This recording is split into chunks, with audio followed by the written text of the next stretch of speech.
What's up, everybody? Welcome back to the No Clarence podcast, where we use hip hop and R&B as a catalyst to discuss life. I am your co-host, DFP repping PG, and I'm here. I'm just the first half of this dynamic duo. I'm here with my boy Jay, just a solid black man. Thanks. Appreciate it. I'm solid as a rock. Oh snap! Jay, how you doing, bro? I'm doing good, man. It's a beautiful day. I got an oil change, and that's why my car has stopped clicking. That's good. That's My good. car's been clicking for like 2 weeks, and I'm I like, why the fuck is it clicking? And I went to get an oil change, and the clicking stopped. I was like, oh, got this guess I just weird needed thing an oil on. change. I got this weird thing with my car. It has to be on high for the heat to work. Like the heat has to be on high. Yeah, if it's on any number below high, then it's cold. Jesus. So it's an electrical issue, but I don't feel like So you it's just about be to in be your car spring. sweating? Yes. I literally be in my car. You just not wear your coat. You just not wear your coat when you gotta get in your car. No, I go to work at like 5:30 in the morning, so no, it'd be cold. Yeah, I don't blame it, but just open it up. Right. I mean, if once my face starts to like burn, then I cut it off. So my car, the heat don't come on till we start moving. Yeah. You can't even preheat your car. You can't So when run it. when I heat it up, the insides get warm, but no hot air be coming out the vents until I start moving. This is how I go, man. My car is also like 15 years old now. I can't wait to My car is officially 15 years old, and you know what happens when your car is over 15 years old? What happens? If your engine light is on, you can still pass inspection. For real? Yeah. Oh snap! All right, bet. Yeah, I need to get my car inspected. Is that a Massachusetts thing or?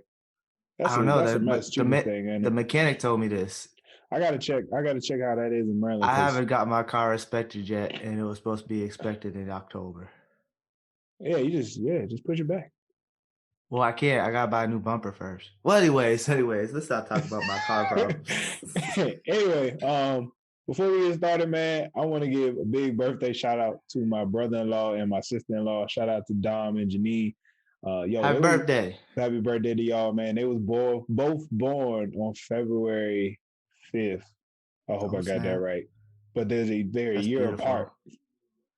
It was born the same day, but they're a year apart. It is a beautiful thing. You know, found each other, got married, and all that good stuff. So, Dom, happy birthday to you. I hope you like this episode. I know you're a big Jay-Z fan. You know what I'm saying? Shout out to my sister-in-law, light skins. So I remember when I first met her that one time. She probably don't remember, but the whole night she kept calling me light skin. She like, "What you want, light skin? You want to drink light skin? How you doing, light skin?" I was like, "Oh, she was turning up." Oh, I remember that was the fight. That was the night of the fight, right? Fight, yeah. She was turning up. Shout out to me. I remember your wedding. I got in the elevator, and I was like, "You look familiar." You Drew brother? He was like, yeah. I was like, yeah, I'm Jalen Tyler's friend. He's like, oh, yeah, I knew you looked for. I was like, yeah, I was at your house. Man, he turned up that night too. Yo, he sure did. That was a good time. Yeah, man. Shout out to y'all. Much love to y'all, man. Have enjoy the weather in Florida. Yeah. Enjoy that weather. Happy birthday.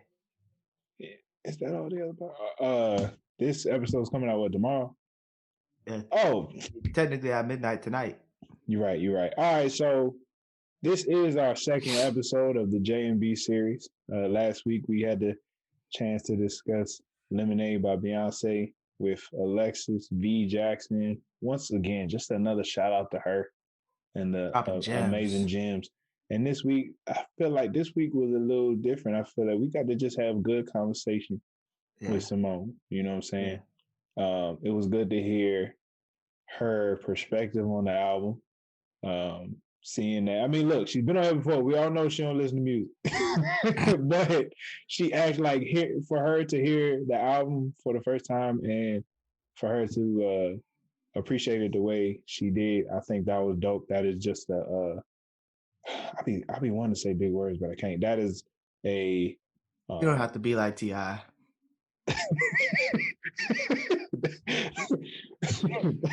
that is just a representation of how great the album was. I can't think of the word, but Yeah. before we get to the interview, not even interview, the conversation. Of course, you know how we do this.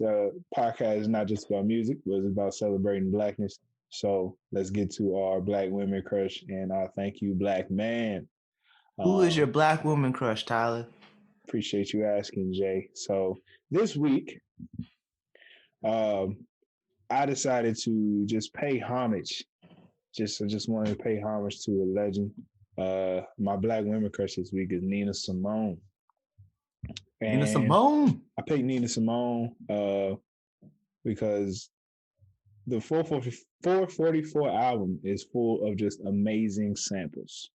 And two of those samples come from Nina Simone herself. Um, which songs? So for Story of OJ, Jay-Z sampled Four Women.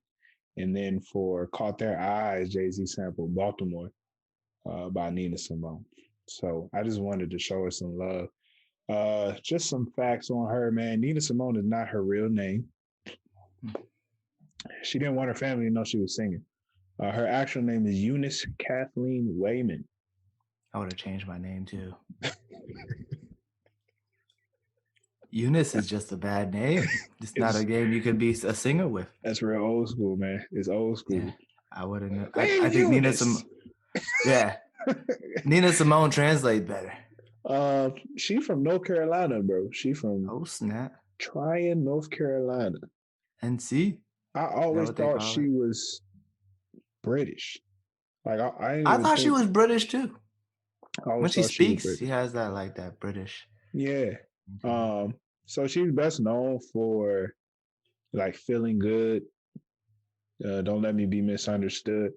But what I appreciate most about her music was just her fearlessness, not being afraid to like make songs about being black.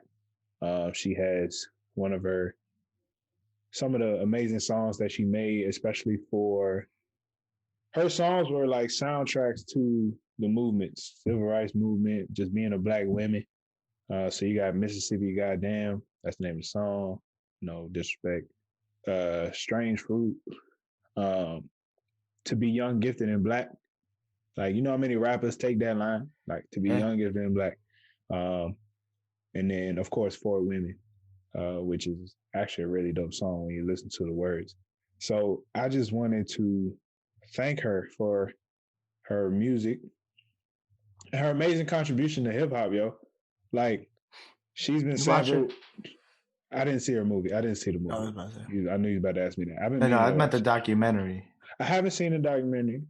I felt like I should have watched something before I did this, but her amazing contribution to hip hop, like of course, sampled by Jay-Z, but you know, everyone named Mama samples her. Seems like Kanye, Timbaland, Lil Wayne.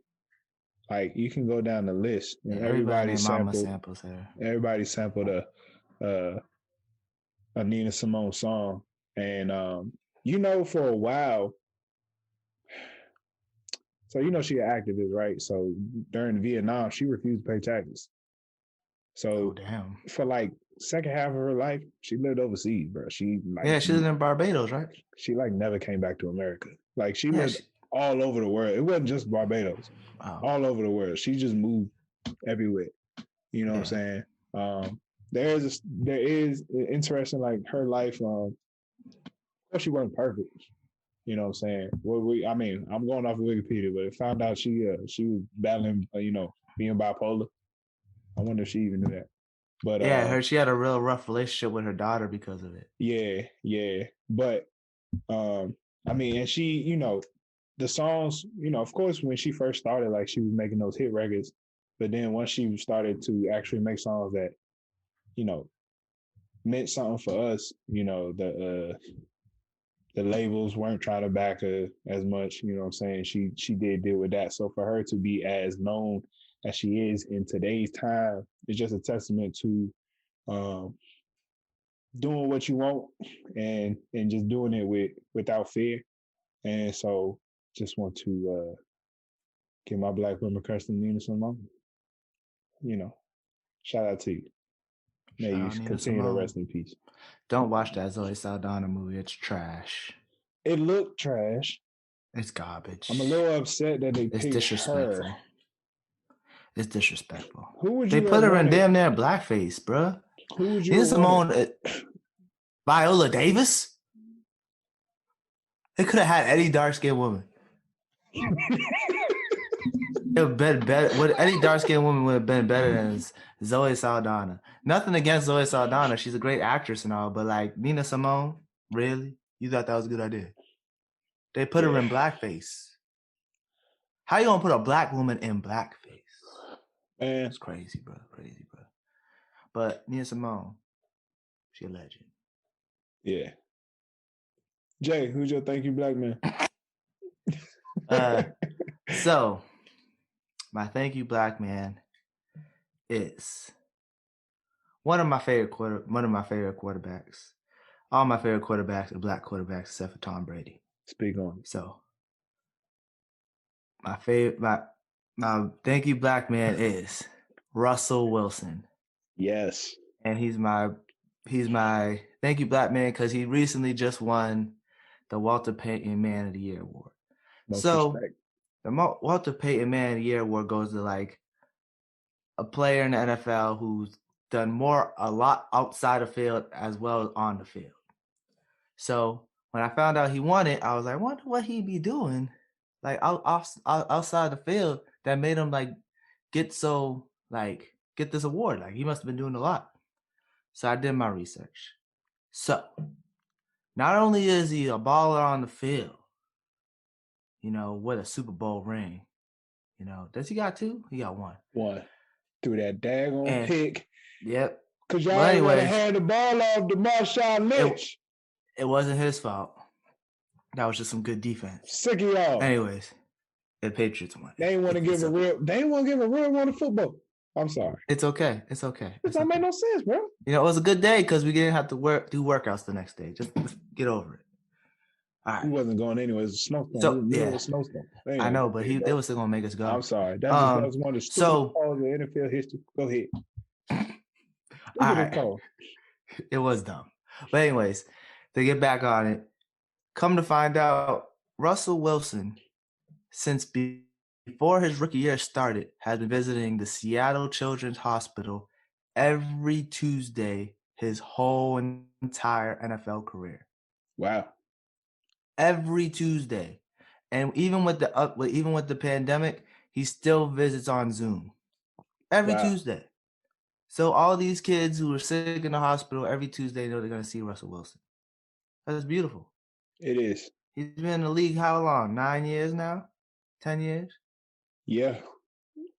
Yeah, that's a long time. Yeah. And with him winning this Walter Payton Man of the Year award, he gets $250,000 donated to his foundation, which is the Why Not You Foundation. He founded it in 2014. It's a nonprofit organization that's dedicated to fighting poverty through education and empowering youth to lead with a why not you attitude. So that's dope. Kids on the street who are homeless and fighting poverty and family don't have it, he helps them make sure they get the education they need to better their lives because they deserve it too.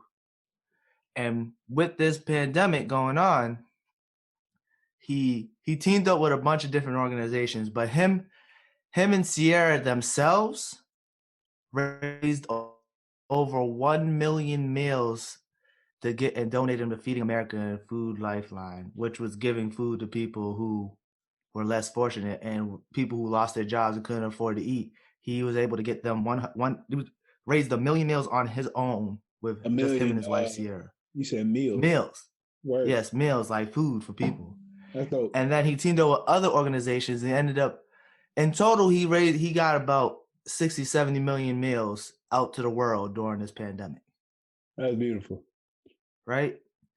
So, and then with everything going on with the George Floyd situation and all that, him and Sierra had billboards put up across the country, paid for billboards to go up around the country saying Black Lives Matter, just so people can see the billboards across the world, across America, which I thought was dope as fuck. Yeah. And the most important thing, for me at least, speak on is this man, Russell Wilson, he's a black man. Indeed. He was once married to a white woman. Oh my goodness. Right? Yeah, I know. It's crazy. He since has divorced this white woman. And now he is with a black queen. And it seems like once he's out with this black queen, his life has just gotten better. Amen. He's raising future son. A strong black king. He's raising a future king. He's raising future son like it was his own. He is helping another black man. He's helping another black man who has a problem with having babies. And he said, you know what? I'll help you with this one. I'll take this off your shoulders, brother. I'll take this one off your shoulders, man. I see you. You no disrespect. And no disrespect. I'm going to treat him like a king. Just like I'm going to treat him just like he my own. Treat him like me all. Like he came from my own seed. That's all one can ask for. That's all one could ask for. So you know what I want to say? I want to say thank you, black man, to my boy, Russell Wilson, one of my favorite quarterbacks. All my favorite quarterbacks seem to be black, except for Tom Brady. He's also co-owner of a soccer team, of the Seattle Sounders. That's pretty dope. That's pretty dope too. Man, shout out to Russ, man. A whole pack of badges. And also, let me add that Sierra is also involved with all of these endeavors that he was doing. Him and his wife, they move together. A man might be the head, but the wife is the neck. Behind every strong black man. Beside every black man is a strong black woman. Oh, yo, tell me why my father said I was mixed. I said, yeah, I'm half black and half nigga. Shout out to Carlos Miller. You said that to your father? You said the N-word to your father? He was on Duo. He's like, you mixed. I said, yeah, I'm half black, half nigga. I got a strong black woman and my father's a nigga.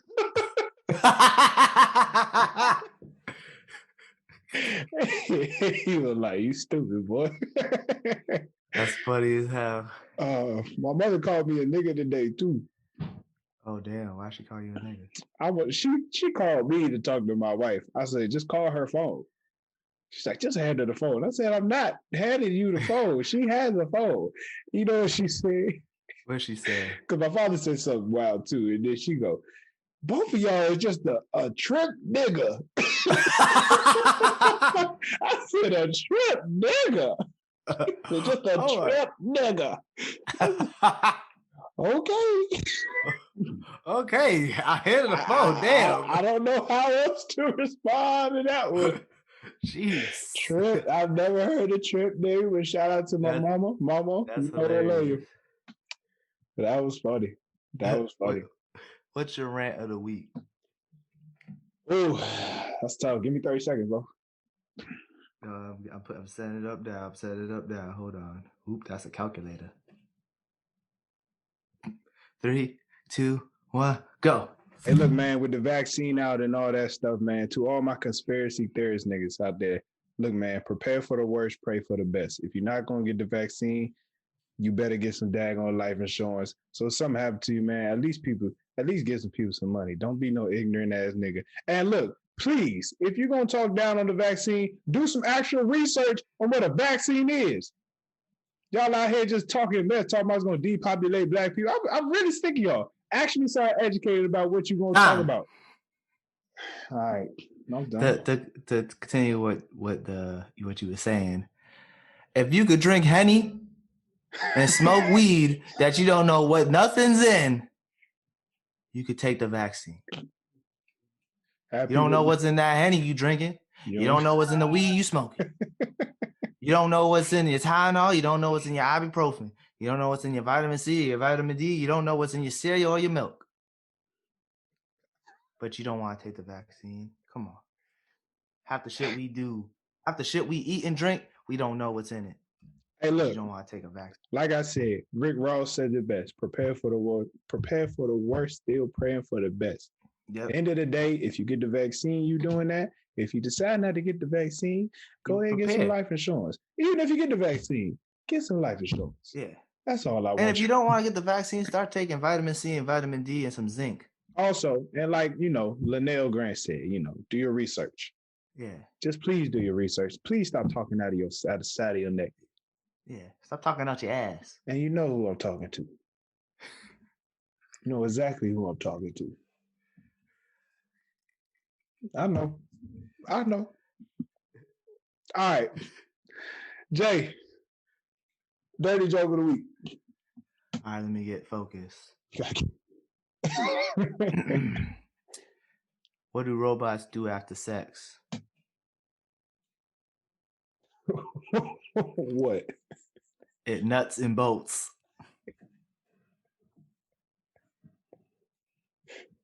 Get it? It nuts and bolts? I get it. It don't make sense logically, but I get it. It nuts and then it bolts. Like it goes away. Never mind. If I gotta explain, it's not a good one. I get it. Yeah, whatever. The Kermit the Frog one was good. Kermit the Frog one was good. But anyways, that was my dirty joke of the week. Enjoy the rest of the episode. We got Simone on from the Nice to Meet You podcast. Yes, get Simone from the we got Simone from the Nice to Meet You podcast. If you guys haven't, check out Jalen's episode on her podcast, and I'll be on her podcast on the 18th, February 18th. So be on the lookout for that. Hey, y'all, appreciate y'all tuning into the first half of this. Spread some love today. Enjoy the rest of the episode. Peace. All right, what's up, everybody? We are back once again here with a no clearance alumni. Again. Yeah, we got Simone in the building. Simone, how you doing? It's been a long day. Speak on it. Oh my God. So I haven't had a phone for like 4 days. Someone stole it.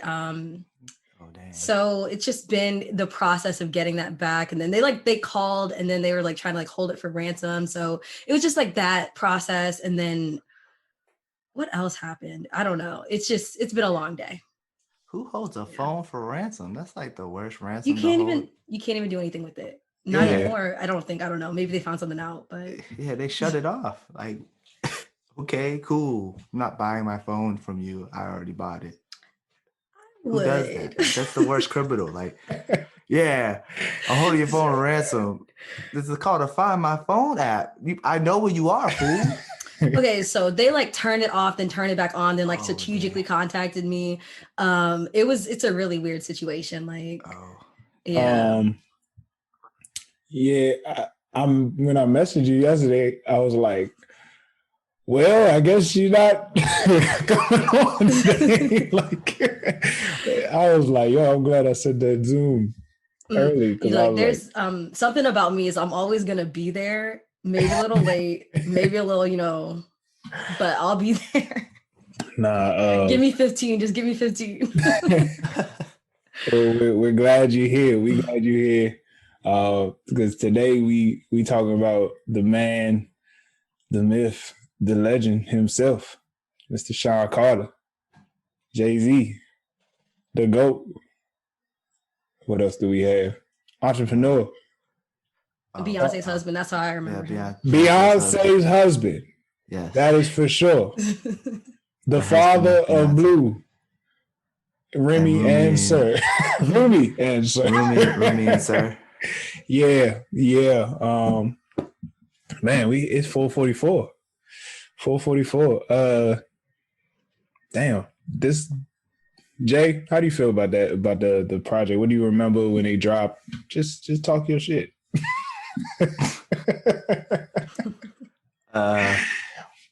Well, I remember it came out, and I remember the whole thing about it. Everyone was like, "Oh, it's Jay-Z's apology album. It's Jay-Z's apology album."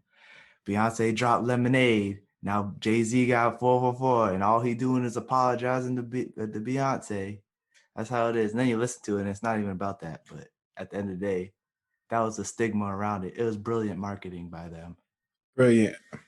Simone, how He did you? apologized, didn't he? He, In there a little. There was He did so a here's little the bit, thing, but like this is like a classic Jay-Z move. It feel like where it's like I'm gonna make it a bigger conversation. Like I'm not really finna put this on me. You know what I'm saying? But 444 was very personal.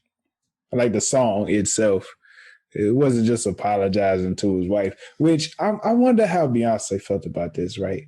We're like, oh, so you just gonna apologize to everybody. Like, my nigga, I'm the one you did dirt. But I feel where Jay-Z coming from. I feel where he coming. I mean, okay, so Beyonce did say, if you love me, make an album about me, right? I wonder, maybe this wasn't, maybe that's true. Like this wasn't the album. They have like their own private album. I assume that they just have like private collections of music that they just, vibe to. They listen to themselves. Dang. I mean, most artists have but a bunch of music that just never gets released. That would be kind of. He could have made a whole album for her and just never, it just gave it to her, and she's the only one who has it. Because I'm gonna be honest, like if you made an album about me and you just shared it with everybody, like I don't know, maybe I would just want that to be private. It just depends on how good it is. Like if it's trash, I'm like, hey, bro, girl, I appreciate this. I'll just keep this to myself. So, like, how'd you feel when the whole situation came out about them two? I don't know. That was so long ago. I don't know. I'm not really wrapped up in celebrity relationships and everything, but it's Beyonce. And it's like, man, you really gonna do this to Beyonce? Like Beyonce? So like that's how I felt. I was like it made me feel like damn, you could really have everything and just not even like appreciate it. Like what, like, you can have money and everything and it doesn't teach you how to be a person, how to act. Like I think that's what I got from it. Yeah. It was so weird because it was like, I feel like for a lot of people like, dang, if them two can't, like if Beyonce can't stop a man from doing this, then ain't no hope. But like at that time, like, it was when the I was gonna say it was when the like the make sure he's rich era started. Oh yeah. That was like right before. Yeah, that was like right before all this, like make sure he has money. They started like make sure he could buy you a Birkin. Whole thing, all that started. Like, you know what I just found out? I don't know if this is true. But Birkin is the same. Is it Birkin the same company that makes Birkenstocks? Oh dang. Never mind. Hermes makes Birkins. Oh dang. And then Birkenstock is another brand. Oh, thank you for being here, Simone. I saw that today and I was like, oh snap, that makes sense. Oh dang. We would have went on the whole thing about that. I'm glad you just cut that down right now. I had a whole thing. Oh my goodness. I didn't even do no research. They do both handle leather products, but yeah. I am just so glad that you knew that because I had no idea. I was about to run with you, bro. Yeah, I didn't know. I saw. I'm almost sure. So it's like, yeah. But I know that Hermes earns Birkin.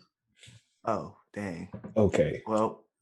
So they take the stockings and make a purse? Make a purse out of the stockings. So what they do is they use the extra straps for sandals. No. It's like recycling for like rich people. Oh my gosh. Okay. Oh my goodness. So Simone, I mean, first of all, let me just say your last episode is like one of our top listened podcasts. Ooh. No lie. Yeah. No lie. So we appreciate you. Digits, Simone. We talking triple digits. So we appreciate you, bro. We appreciate you. So we know you're not the biggest music person, but when have you listened to Jay-Z? What do you think about Jay-Z? Go ahead. Okay, I feel like I was always like, I don't know, that we were kind of like, if you weren't a music fan, then it wasn't like what was really popular when we were like getting into music and everything. So I feel like, oh God, I think this is like the first Jay-Z album I've ever listened to like straight through. It's okay. Hey, for real though, it's a good one to start with, like for real. So, but that's dope. That's dope. Wow. It made me think about a lot of things though. Like it does. It does. Like he's been almost similar to Beyonce. He's kind of just been part of our lives, the fabric of the culture for so long. It's almost like, he's just there. He used to be, of course, he would have that hit every now and then on 106 in Park. You know what I'm saying? You see the videos on the radio. Always on the radio, yeah. Always on the radio. But, I mean, even for me, I never really even listened to him until we saw him in concert. Like, it was back in college, me, Jay, and and our boy Lombard. He took us, shout out to our white friends. He took us to a Jay-Z concert. That was my first ever concert. And that thing was crazy. We was in TD Garden. And after that, I just went down the hole on Spotify, like Reasonable Doubt, Blueprint, all that stuff. And it was like, dang. He was like, it was almost like his early stuff is like, well, what did I call it? Like finesse trap music? It was something like that in my mind. But he that nigga, my man. first Jay-Z album was the Black Album. You know what? Is that what? the best one? Some say that. Some say it's his best one. Should we do this debate? Should we do it like a top 3 real quick, Jay, before we... No, because, are you sure? No, because I haven't listened to every Jay-Z album. Okay, well, I've only listened to a couple. I'm gonna say my top 3. I'm gonna say my top 3. Let me and Simone know your top 3, Tyler. I'm gonna just say it. Say it. No, let us know. I wasn't being sarcastic. I was being serious. Just let us know. Personally, I think. Oh Lord, that's tough. I'm gonna say Blueprint at 1. I think Blueprint. Reasonable Doubt at 2. Black Album at 3, 444, and then 444. I mean, that's for me. That's top 4. Actually, I lied. Okay, go ahead. The Black Album wasn't my first Jay-Z album. It was the American Gangster one because I loved that movie as a kid. American Gangster was dope. He did the whole album for that movie. Yeah, that was my first. That was my first one. Yeah, because I remember like when Hello Brooklyn came out, that was dope. American Gangster was definitely like, it's one of those that grows on you. Great movie. You ever see the movie, Simone? You ever see American Gangster? Oh, you ever see American Gangster? It's Denzel Washington. It's such a work of art. It's such a work of art. Like so many people got shot. So much drugs was dealt. Just so many, like, you learn so much about business through this movie. Don't wear the mink. Like, just don't wear the mink coat, and he don't go to jail. I stamp on it. So he's talking about... If I'm ever around a mink coat, I'll remember not to wear it. So in the movie, his girlfriend bought No, it's okay. I got it. Don't wear the mink coat. With the matching hat. You don't have to explain. Just don't wear the mink. No, you gotta explain it for people who haven't seen the movie. No, you just leave it. Leave the wonderland. Leave the. Come on, bro. We don't. Here's the thing, right? The movie's over 10 years old. You could explain the movie. Let me ask you something, Jay. That's not a spoiler. Let me ask you something though. Does this mean don't wear the mink or don't listen to your wife? Like, don't wear stuff your wife buys you, or don't wear the coat. Just don't wear the coat. All right. I didn't think it was that deep. I took it there. I was like, first of all, how dare she buy that? Was his wife at the time? Yeah, they got married. Oh snap! I think. I was trying to get out of wearing things. Hey, look. The movie said it. I don't. American movies. Simone, let me tell you something. Look, we all over the place, but let me tell you something. Last Christmas, so many people bought me Star Wars stuff, and I'm sitting here like, fam, I'm 26. What does that have to do with what does that have to do with wearing Star Wars stuff? He doesn't want to wear stuff that people buy him. No, He's trying to use the movie to get out of it. Yeah. Here's the thing, bro. I know I like my Mandalorian. I'm a Star Wars fan, but it's like past 3 years, fam. Your boy been getting Star Wars gifts. Stop using this as a cop out. I honestly I think that it's really hard to buy gifts for men. And like you just take the one thing that you know about them. You're like, yep, that's it. Like every year, love Star Wars. Get him some Star Wars stuff. That's essentially what it is. That is rough. It's a rough time. I mean, that's what happened to me. I got a couple anime shirts. Actually, I got one anime shirt. I lied. So what did you get, my nigga? Like actually, I'm thinking about it. No, I've only never mind. All my anime shirts I bought myself. I lied. Okay. I got one for Christmas, and I was thinking about it. I was like, did I get others? And then oh god, that's what happens when you speak before you think. Don't wear the mink. It all comes back to not wearing the mink. If he don't wear the mink, he probably still out here in these streets today. If he not dead, he would have got out. He would have got. I don't know. I think he would have got out at time. But it was so messed up. It was so messed up. Anyway, great movie. Jay-Z's not even in the movie. No. But if you ever watch it, Simone, it's a good movie. Yeah, that was on my list now. It's on my. A bunch of people. T.I.'s in it. Common. Yeah, so random. T.I. Yeah, Idris Elba. He got shot in like the first 10 minutes. Cuba Gooding Jr. Even though Cuba Gooding is in it. Jr.'s in it. Yeah. Russell Crowe. RZA. Yo, the RZA is in the movie with the Wu-Tang tattoo on his shoulder. This movie took place in like the 60s or the 70s. You just see the Wu-Tang tattoo on his shoulder. Like, y'all couldn't get the makeup off. Like, y'all couldn't put nothing over that. He had to represent. It got the whole RZA on his shoulder. He had to represent. I was like, yo. that was, cover up. That's disrespectful. That was probably like the one part I was like, for real. Like the details, everything was there, and you got a Wu-Tang tattoo. But all right, great movie. Okay, I recommend it. All right. We're gonna try to get back on track, man. 444 was a very like packed album. You know what I'm saying? Like he from my opinion, he talks about like his ego, financial freedom, his mom's, the stuff his mother going through, like family, having to apologize. That's very difficult. Yeah, he spoke about his own mental well-being. Yeah. His own spiritual journey, all that good stuff. So I don't even know where to start.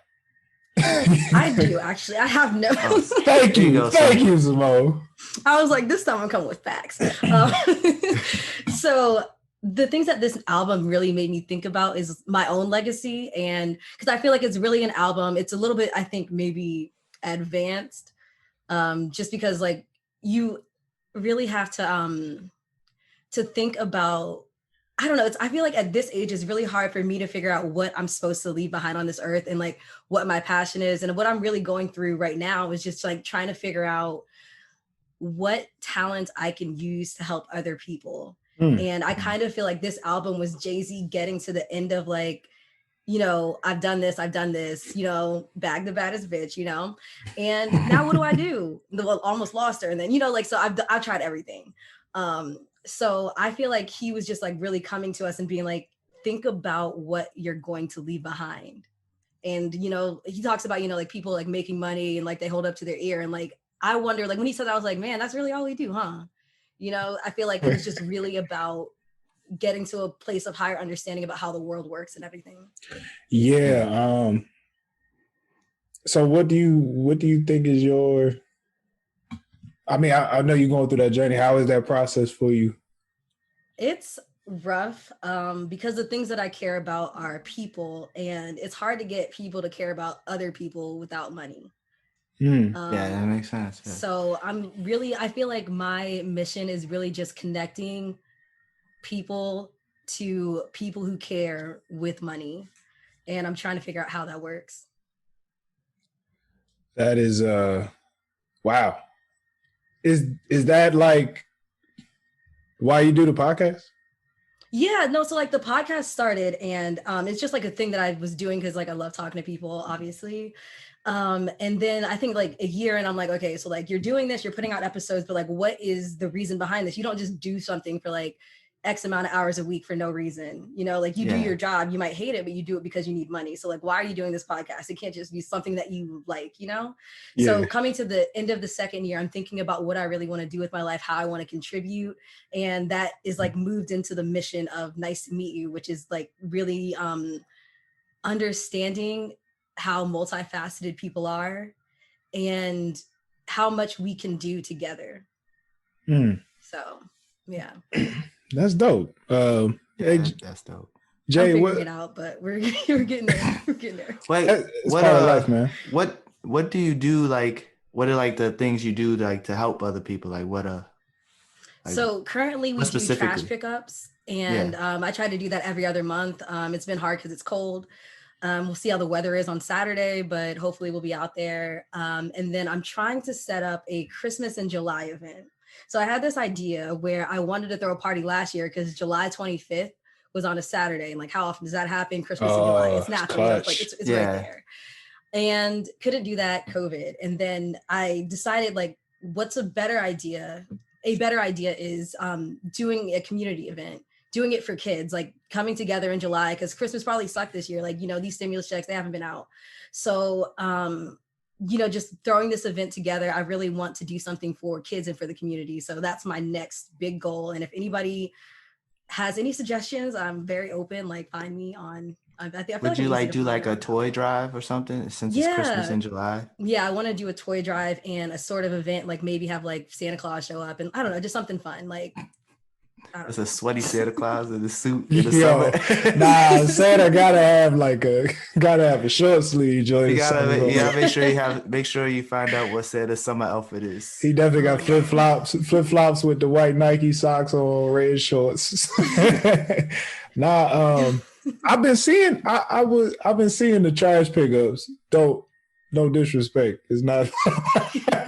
I've been actually like meaning to I've seen the email see the details of it. I definitely would like to join you in that when it's warmer. But you know, I feel you on helping people. I've been thinking about that myself. Of like, what is my legacy? What do I want to leave behind?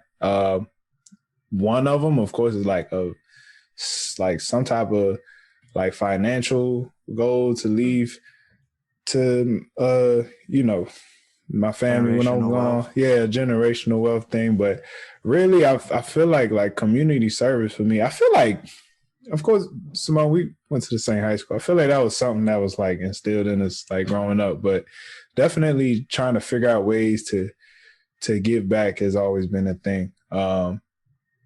I know like I'm heavily involved with my church. I do a lot of volunteer stuff with them. And it's been so weird trying to actually do things with the pandemic. Like I'm in the sports and fitness ministry. It's like, how are we supposed to get people to like come together and be active? Most impacted, I guess. Yeah. I'm trying to figure out a way to do like fitness tapes for free. But it's so much work. But I gotta be willing to put in the work. It's a weird time for me. Like, as much as I want to help people, it's like, fam, I just got married. I don't really feel like going nowhere. Like, I don't really feel like doing that. But that's just it's a process. It's a process. What about you, Jay? Essentially, I really generational wealth. I was thinking about while y'all was talking. I think I just want people to like look back and be like, oh, Jay, that was a good guy. Essentially, that's basically it. Like, if I were to leave this earth, I would want people to say, oh, that kid was hilarious, or he was a good guy. Yeah. Essentially, like, I feel like that's like a simple legacy, but Hey, real live. I respect So it like because I never really wanted much. I know I've been to a lot of funerals and like, you know, you hear some things, bro. Yeah, I've been to a lot of funerals too. So like I want my funeral. If God forbid I die, which I plan on not dying ever. I have an idea of like, now I'm about to go into conspiracy theory. Let's go. By the time we're like in our 50s and 60s, I feel like they're gonna figure out how to stop us from dying. I want to be 160. I just have an idea of being like Abraham. That's great. I'm sorry. Go ahead, bro. Like who? Abraham, that nigga. Oh, from the Bible? Bro, he had a kid at like 180. It was crazy. I feel like back then they didn't do years the way they probably didn't do it correctly. Like they probably didn't do years how we do it. He was like, man, I've been alive for a while, fam. I guess I'm 106. I feel 106. Wow. Somebody's like, how many days has it been again? Just add an extra 5. Just add an extra 5. Yo, like the people who wrote that stuff down really could just make up some numbers. Mm-hmm. My man's was 250. 250 got us out here talking about, yeah, I can live this long. Like, nah, that ain't how it works. They counted it by seasons. Wow. So every time a new season came, they thought it was a new year. Bro, that's tough. Because you know how they used to be like, dang, this was such a long winter. That was a long winter. Now I'm 2. Hey, we might have like now I'm 2. We might have discovered something. Oh my goodness. All right, let's research this one, like the Birkin, you know. Right. All right. Ooh. But to get back on that, like you say at funerals, I just want people at my funeral to just be laughing and having a good time because that's how they remember me. Like, I don't want no one crying at my funeral. If you ain't laughing, get out of my funeral. If you cry, go and get out. You gotta relax, fam. You gotta relax. I'm not coming to your funeral then because I'm about to kick out. Yeah, I'm about to say, you gotta do, yeah, they're gonna kick me out, man. Let me just go on Zoom. They see you cry, they go, take you out the Zoom. It's okay. You go on the waiting room. We'll the waiting room. Ain't cry at the funeral, man. That's disrespectful, bro. That's not disrespectful. Bro, if there's a time to mourn, it's at a funeral. It's before the funeral or after the funeral. I don't cry. The funeral is the party. I don't cry anywhere else. Like I'm not. I just don't. That's true. The only place I've ever seen my dad cry. Is that a funeral? Mm-hmm. I cry at funerals. I'm not even in the front like I don't. But still, I don't want no one crying at mine. Well, it depends who's talking. Like I can go do a funeral still faced. But if it's like someone who's up there good talking, that I've laughed more at funerals than I've cried.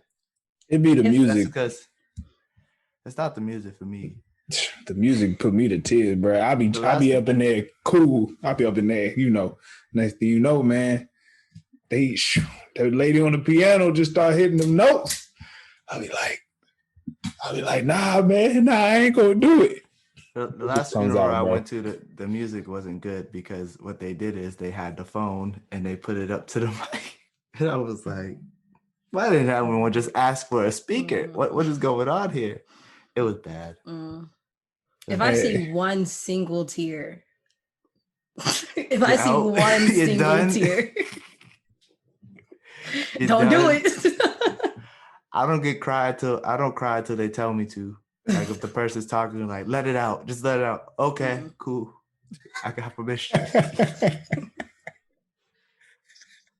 But yeah, to get less morbid.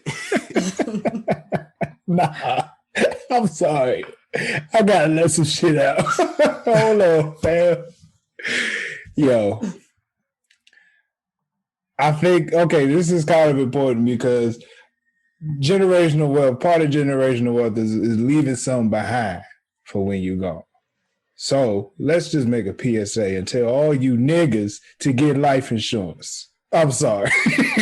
Like, nah, this is important. It's important because I've been to too many of them where the family is serving food while mourning. Mhm. It don't make no sense. You know what I'm Yeah. saying? Everybody talking about we got to chip in. You be hearing stories about people holding you fish getting- fries for the funeral. It's like, getting- nah, we got to do what we supposed to do while we here on this earth. You feel me? having tears in your mac and cheese. Oh no. No It's one a likes little Terry salty. I don't know. Yeah, no one likes salty mac and cheese. Oh. Nah, I'm you sorry. right. I'm financial freedom. It's just the story of OJ. Jay-Z talks about, bro, financial freedom. Mhm. You know, making sure you have investments for, you know, for your children and all that stuff. You know what I'm saying? Like, it's a real thing. I just don't know how many people. It's hard to take it serious at our age. You know what I'm saying? Like, Simone, is that something you consider nowadays? Definitely. I think that, well, I mean, like just growing up for me, it was always instilled from my grandfather, from my parents. Just my grandfather used to give us stocks for Christmas. So we get this little piece of paper and we're like, okay, that's cute. So what? Like, you know, but like he was really always preparing us to like learn about these things. And like the one thing that he would tell us is that he learned from like he would hang around Jewish people because he was in the army and they hated Jewish people just like they hated Black people back then. So he would tell me about like the different stories from his friends and like, you know, getting to know people and how people would bring their kids along with them when they went and like they had real estate. Like, this is what we do to clean the apartment. This is how we take care of the building. This is how you be a landlord. And you're learning this at like 13. So like that was kind of how like my setup was also. So yeah, it's always been like a thing for me. Just from birth, like, yo, my grandfather, he's been on it like my whole entire life. Shout out to your grandfather. Oh, That's man. some OG stuff right there. Oh man, I can't believe you just said the stocks for Christmas thing because Tyler went on a I tangent literally about went that on a tangent. I literally went on a tangent. And then after I said it, you know, my wife told me, how you even do it? But I'm like, look, this is what I want. Guess what I ain't get for Christmas? So I'm playing, baby. I appreciate the Christmas gift. Yeah, how do you even give people stocks for Christmas? There's for one, I heard there's a website. I'm forgetting the name at this moment, but there's a website you can do it on. I mean, if you have like a financial advisor, I'm sure you could find a financial advisor that could figure it out for you. It depends on how much work is one willing to put in to give somebody a stock. Also, I don't know how people feel about Robinhood after like the last couple of weeks, but if you give somebody like $25 and you'd be like, yo, throw this at Robinhood or something, you know, like you can only spend it on here. Yeah, that's my thing. Like, just give me the money and say, hey, I mean, if you respect me, use it for this stock. Like, you know what I'm saying? But no, the thing is, force them cool. to sign up for it. Force them to sign up for Robinhood and be like, this is your Christmas present. Here's $25 for the stock. Don't take this money out. Leave it there. It's funny that you said your grandfather got that advice from, was it a Jewish man? Was that what you said? I think it was just, I don't think it was a specific person, but just like that's what he picked up from being around like Jewish people and white people, and just, you know, like the way that they prepare for death better than Black people do. Yeah. You know, Jay-Z says we wonder why Jewish people own all the property in America. And is it possible for us as Black people? I just feel like they have better teamwork, like as a culture. You know what I'm saying? I think they all have one common thing that brings them together. So they are on a mission. I don't want to talk about them too much because they be coming for people. But yeah, I mean, you gotta be careful. You can't say anything. Don't say anything about them in the banks because you just said it. I didn't say anything. I didn't say you can't say anything about them in the bank. I didn't say anything. I didn't say they owned it. I didn't say anything. They tried to take offense. I just said anything with the banks because, you know, they tried to take offense at what he said in the Holocaust song. Started. That's how Hitler used it to start the Holocaust. He would say like, "Oh, they own the banks," and then he just made everyone just start hating them slowly. It was little things, and that's why when they say like when you say Jewish people own the banks, that they say that's anti-Semitic because that's what led to the Holocaust. Things like that, saying things like that, like led to. We looked at this fact, right? Yeah. I learned about this because of the Nick Cannon thing. The Nick Cannon joint, yeah. Word, okay. Yeah, Nick Cannon really got kicked off MTV, fam. I really was wondering why that was so anti-Semitic. Well, I mean, what he said was different, but just like that specific phrase, Yeah, because it's almost like a compliment, right? Like I feel like as Black people anyway, most of like we look at Jews like, yo, they are balling, they clothes maybe a little off, but they got this money thing like down packed. And it's like Diamond District in New York, they got that down pat. We stay trying to, well, a lot of people talk about wanting to kind of replicate that, but is it even possible for us? Is that even our culture for us to really try to like actually be together? I don't know the exact details of how they do it, but I can only imagine that they like everybody's money goes into a pot, and then that gets like used correctly. But do we even trust each other enough to do anything like that? That's tough now, honestly. Yeah. I feel like you just have to get like a solid group of people, not even family, like a solid group of like friends, like your friends or your family, whoever, like a group of them, like, and start your own thing. You know what I'm saying? Like if everybody could start just little groups, I think of just like being responsible of money and building generational wealth within their small little groups. Like, let's say like a whole community of Black people got together and put their money in a pot and then ended up buying up the community.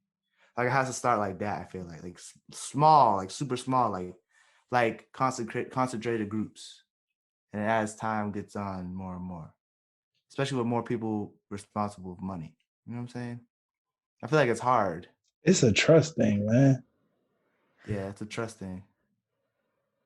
Wait a minute, did I just cough on the mic? I ain't hear it at all. You was fuck! I just told on myself. There I go. It's okay. Oh my goodness. I'm so sorry. Okay. Like, you know what I'm saying though? Like, I see what you're saying. I don't think it's realistic, but like, it's hard to trust. I'll be real. Like, it's hard to trust people in general with money, but then it's just like, maybe it's just like something that with people, it's just hard to trust. I know Caribbean people, a lot of Caribbean people I know, and I think some Hispanic people, what they do is like a bunch of them, right? Would like put money in a pot, right? Everyone has a different name for it. So like everybody who I've asked to, they always call it something different. But like they'll put a bunch of, like, it'll be like a bunch of them. They put money in a pot, and let's say like, oh, it's $100. So you get like 10 people put $100 in. Every month you pay $100, and every month one person from that group gets the money. So I've heard of that. It's called like Sufi or something like that. Yeah, everybody has a different name for it, but so, like it's something like that. My brother tried to get me on that. Now, sounds scammy though, right? Exactly. But we've been presenting so many scams that anything that sounds a little legit but still scammy is like, it still feels like a scam. Like, my boy's mom, she's been doing it. My boy's mom said she's been doing it for like 10, 15 years. Like every month she put money in, and it got up to like once a year you get like 10 G's. I mean, it's just hard. I feel like some people call it a susu or something like that. Like, yeah, that's the word I've heard susu. Before. It just feels so like, I know it's like a can we trust each other? As like, can we trust each other to even do anything like that? What's interesting about everybody else is like they have a place that binds them together. For Black Americans, we have like different plantations that bind us together. We don't like really like, depending on how far you look back, but I think that a unifying factor for a lot of people who have been able to make it in America is the fact that other people from your country who have already come here, and maybe it's just easier to trust them like that, or like you had people who were, like as soon as you moved here, you met them and they set you up, and now like you have this sort of camaraderie. But for Black people, I don't know. I guess we've also been, just like kind of like Tyler's alluding to, that we've just been taught not to trust each other. Yeah. It's like ingrained in us. Because like if you immigrated to this country, you trust someone who came from your country more than you trust anyone who's from here. Mm-hmm. But like Black people who are born here, like the descendants of slavery, they don't trust each other as much as like someone who would immigrate from this country. We honestly haven't seen anybody like be that successful that's not that's not a celebrity. Or we also haven't seen. It's been rare to see like groups of. We've never heard of people saying, "Oh, we put this money together, and we've been doing this for years." Like, and then I got, you always get people calling you want to get you on the pyramid scheme stuff. And they need you to talk to 10 people so they can get money. And it's just like, how are we supposed to know what to trust? How are we supposed to know if something will work? And then like, is it going to take a level of just fearlessness, or just saying like, hey, if we all do this, like we got to at least try, and we got to be ready to fail so the next generation can succeed? Or do we even have that type of, like, we got to get a certain amount of capital to even say like, I'm cool with trying this and failing? Yeah. Do we? Because if we just started out with something like super small, like $10, everybody puts in $10, then somebody gets $100, then you like build this system of trust. I think that like, so I just downloaded the Robinhood app like literally the day before everything went down. And congratulations. Like, I don't know about this.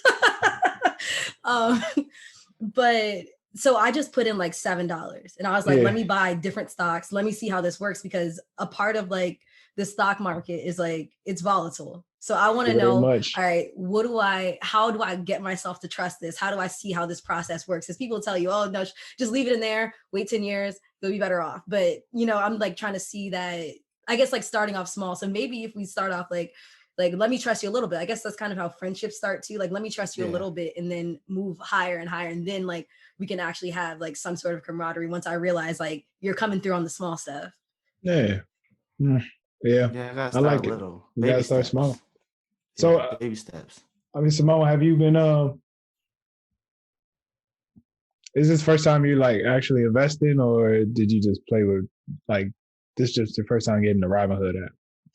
Yeah, this is my first time like actually like investing, sitting down, trying to buy stock. Okay. Yeah, it's a very it's an interesting process. It's very How long you been investing? I've been off and on for like the last 3, maybe 4 years. Yeah, me too. I always end up taking all my money out and paying for something. Yeah. I was doing it. I think I started about 2-3 years ago too. Yeah. And then I took my money out to pay for an engagement ring. And then I took my money out to go to his wedding. But it's been cool though. I think both of us, Jay and I, we spent like the past like year and a half kind of like learning stuff. We read a couple books. Yeah. We've been reading a couple books and stuff. So, and then shout out to like the Earn Your Leisure podcast. They've been like helpful to me anyway. They got some great tips and stuff. But it's definitely something that, once again, like who you gonna talk to about it? Because a lot of us ain't really been in it. It's definitely something that, if most people that's rich buy stocks, they invest, and it's like, okay, as you can't even, who do you go to about it? I tried to. Go ahead, Jay. I was gonna say, a lot of times they have financial advisors to tell them which stocks to buy and which stocks not to buy. So they probably don't even really know about it that well either. And then what I learned, you can't even really trust financial advisors. Well, it depends on the type of advisor. Like, you can't go to a broker. You have to go to a fiduciary. Fiduciaries work on your best interest, and a broker normally buys stocks to help them get money. So make sure you go to a fiduciary. The more you know. And you can't trust The Rock if he's your financial advisor. You ever see that show, Ballers? No. You're right, though. Well, he had a show called Ballers. You're right. He had a show called Ballers. He was a financial advisor. He lost a bunch of people's money. You gonna take your money? I swear that there are things that I watch. Yeah. No, Ballers was good. Shout out to John David Washington. Okay. John David Washington was funny on that show, man. That show was okay. Yeah. All right, man. We all over the place, dog. There's a lot to talk about. Like, Yeah. I know. Anything? What else is in your notes, Simone? what else is in my notes? Okay. Let's see. Well, actually, one of them was that's not even money to him. But one of the things is like we talk about different things as we get older, and I feel like we have to fast forward our content for us getting older. Like we have to realize that there's something to learn, I guess, from older people, like what we were just talking about. Who do we go to for advice about stocks? But I think that we really have to like start getting vulnerable, Yeah, start really like, I don't know, maybe like everybody calls their grandparents and I'm the only one who doesn't, but like I feel like maybe just sitting down, calling your grandparents, maybe even calling your aunts and uncles, taking it a step further. Like I feel like I have not taken advantage of the community that I naturally have. So that's crazy that you say that. I really been thinking about that a lot. I was thinking about my pops. I was like, who does he talk to? mhm. Who does my father go to advice? You know what I'm saying? Like like there's no like all like the older men in my family passed away. Like my pops is like the patriarch. And it's like, dang, he only in his 50s. He got like years to like he's almost like trailblazing his own path at this point. Mm-hmm. And it's kind of weird. Like, but I feel you on that. I tried calling my great grandmother a couple months ago, and she was telling me about the Great Depression. I was like, dang. She, good Lord. my, my grandmother was a product of the Great Depression. Like she was born after it, so she was raised by people who lived in it. And she is the cheapest woman I have ever met in my life. But that's like she'd be like, it's $5. Oh my God, $5. I remember when this was like 16 cents. And it's like every time I talk to her about stuff like that, she'll tell me like you always buy in bulk because you never know when something's going down. So So are like, we living? Are we getting stuff like this off of Trump? It's like, are we supposed to? What are we supposed to get from older people? What are we supposed to learn? I don't know. think it's well, I did cough on mic on that on purpose that time. Okay, anyway, I think it's really about honestly, damn, how do I say this? There are certain things that like, people tell stories, but I don't think that we relay enough emotions between each other. So like Mm, maybe I feel like I need to talk to my grandparents more about my own, like just like, oh, being sad, being happy, just like different things that I'm doing, keeping them updated. yeah, When I start to talk to my grandma about the different arts and crafts I do, then she's like, oh my God. And like, it just like creates this actual bond. yeah. That remind me of that Jay-Z. Was it Jay-Z boy? Al Sharpton in the mirror taking selfies. I was him or Bill Cosby supposed to help me. It. I don't know. So you're right. Dealing with family, that's true. But where there's a lot of older dudes that'll try to give you some words of wisdom, and you just like, who Mhm. is you? Yeah, like you just don't trust them at all. I don't know, Like man. I got a lot of older coworkers, older male coworkers, and they always be giving me advice on stuff, and I'm like, that's not how you're supposed to do. That's not how you're supposed to do it. Is this how But you've been living your life? Doing it I that think way? that it's important to realize the power in asking questions and like the Yeah. fact that you can direct the conversation because it's like weird. I think that it's really weird talking to older people at first because like they'll just go. They're like, girl, I got stuff to say. But then Yeah. it's like, what do I want to know? And like what's important to me and like how can I create this bond? I was in this training today and one of the things that the woman said was feedback in the moment. I have like it right here. Feedback in the moment makes the moment better. So like if Hmm, you give feedback right now, like if I say like, oh, I don't like this topic, let's talk about something else, then we have a better conversation. So Yeah. I guess like if you're like bored talking to your grandparents or something, ask a question that interests you. you know what? I'm gonna try. I've been meaning to really call all of my family. To be honest with you, I am at the moment like way more connected to my in-laws Mhm. than my actual family. Well, me and my parents type, but I'm like my wife and like her aunt, her cousins, Mhm. like they talk all the time. They close, they FaceTime, and it's just it'd be like, bro, I miss my nephew. I'm like, I really could just call the boy. Like, it's not hard to do. I don't know why it's so hard.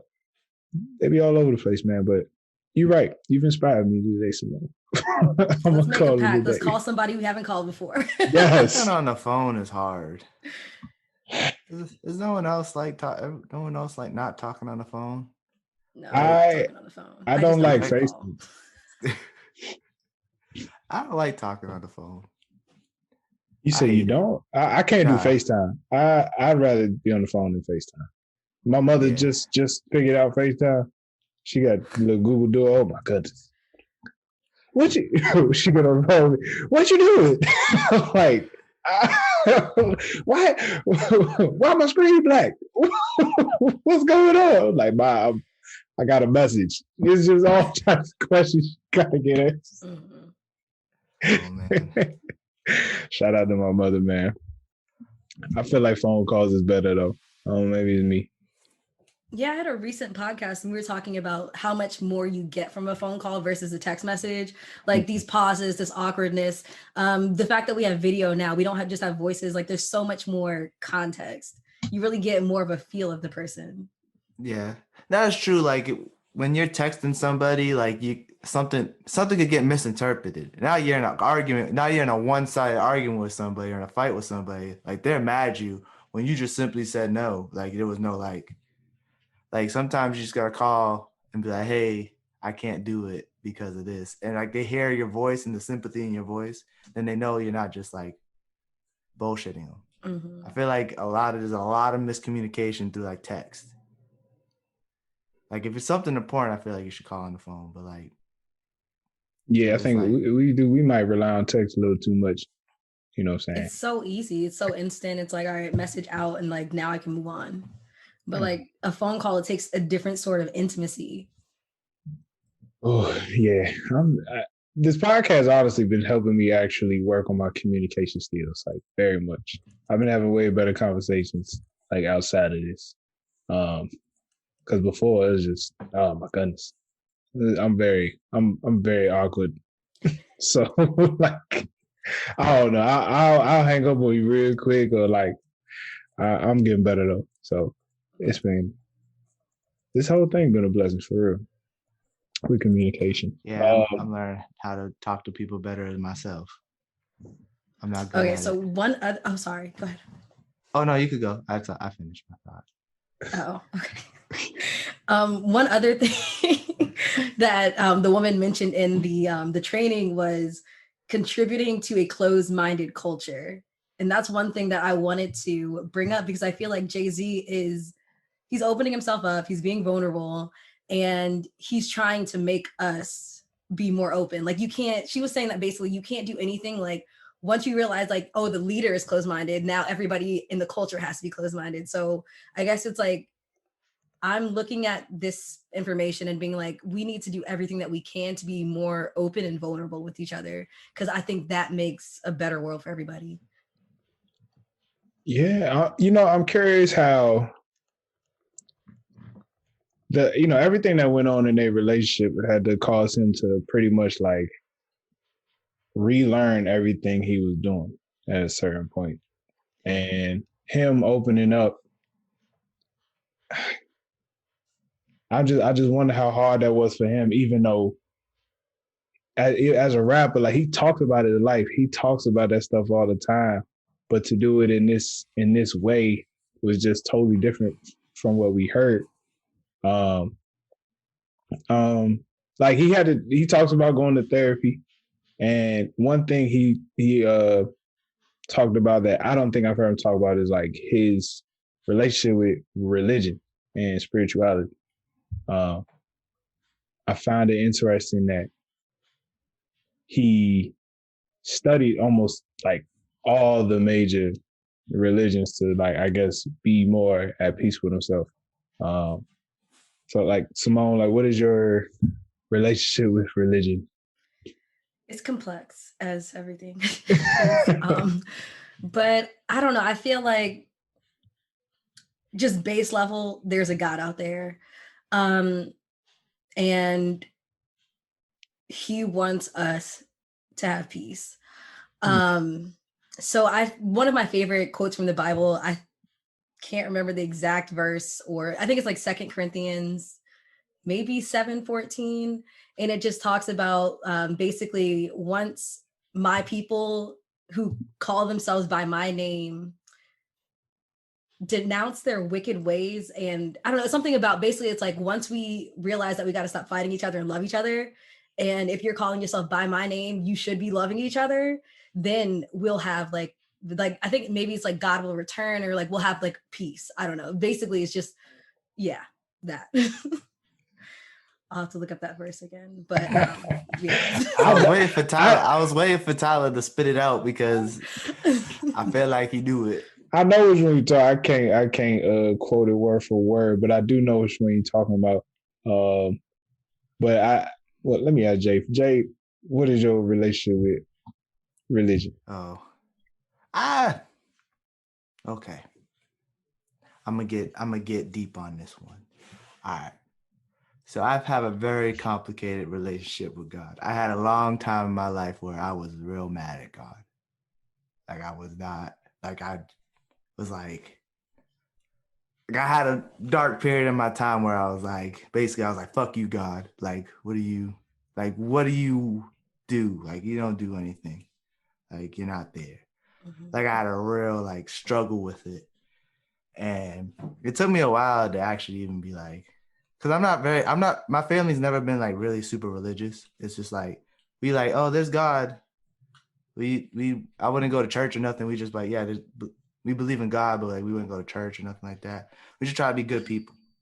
When my mother passed, I had a very complicated relationship with like the concept of God. And I was like, if there's God, why he take my mother from me? I was 10. Like where's the purpose of that? Like, but it took me a while to like get to grips with like God probably had more had a like a better plan for me. I guess. I'm not sure. Still trying to figure it out, but it took me a while to start thinking that way. I think it was more so like when I started hanging out with Tyler, like he was more religious. Top 10 most religious person I know, which isn't saying much. Ain't saying much. Not many religious people, but like that ain't saying much. I just say that because I go ahead. Yeah, but like seeing like stuff like that and like some things he would say about God, in my head I'd be like, what's this fool talking about? And like other people that have come around that are like religious, and like I used to work in a church for a little bit, like doing security. Like I wasn't involved with the church at all. I just would sit there for 8 hours. And sometimes I listen to them speak and stuff, and then like I don't know, my relationship with God is definitely changed, and my spiritual. I'm not really spiritual. I don't know if I am or not. I just know I believe in God as a God, and I just know like all you got to do is just be good, be nice to everyone, and like don't kill nobody. I feel like that's like the big one. I feel that. Yeah, like that's a very complicated relationship with that stuff, and like I feel like that's like something that a lot of people struggle with, is like, if there's God, then why would he put me through all this? And it does take a while to learn to like look past that, be like, oh, maybe he has a greater plan for me. Yeah, I really hope that like every time bad things happen, there's a good reason. Yeah, that's what. Well, now I'm very pessimistic now. Like, no, is that no optimistic? Optimistic. So like so every used time to being something, a pessimist. Yeah, so I was so used to it, but I used to now like if something bad happens, I'd be like, it's all good, it's just another lesson. But like in the past, when something bad happens to me, I'd be like, especially when I was in like high school, or like especially middle school and high school was when it was real tough for me. And like something bad happened, I'd be like, oh, it's over. Oh, like I get down in the dumps and like depressed and all this, and then instead of like trying to look at the brighter side of things. Like I always try to stay optimistic and look at the brighter side of things. What made you get to that point where you I could look at it from a different angle? I have no idea. I think I don't know. Just one day I was just like, why am I so upset when something bad happens? I don't know what it was. I think it was definitely in college when I realized it. I think when I first got to college is when I started like trying to stay optimistic because I remember the story.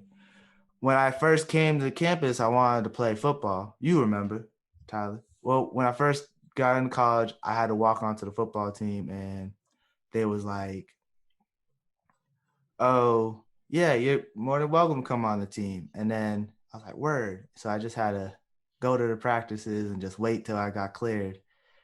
And they told me, oh, actually, you can't practice with us.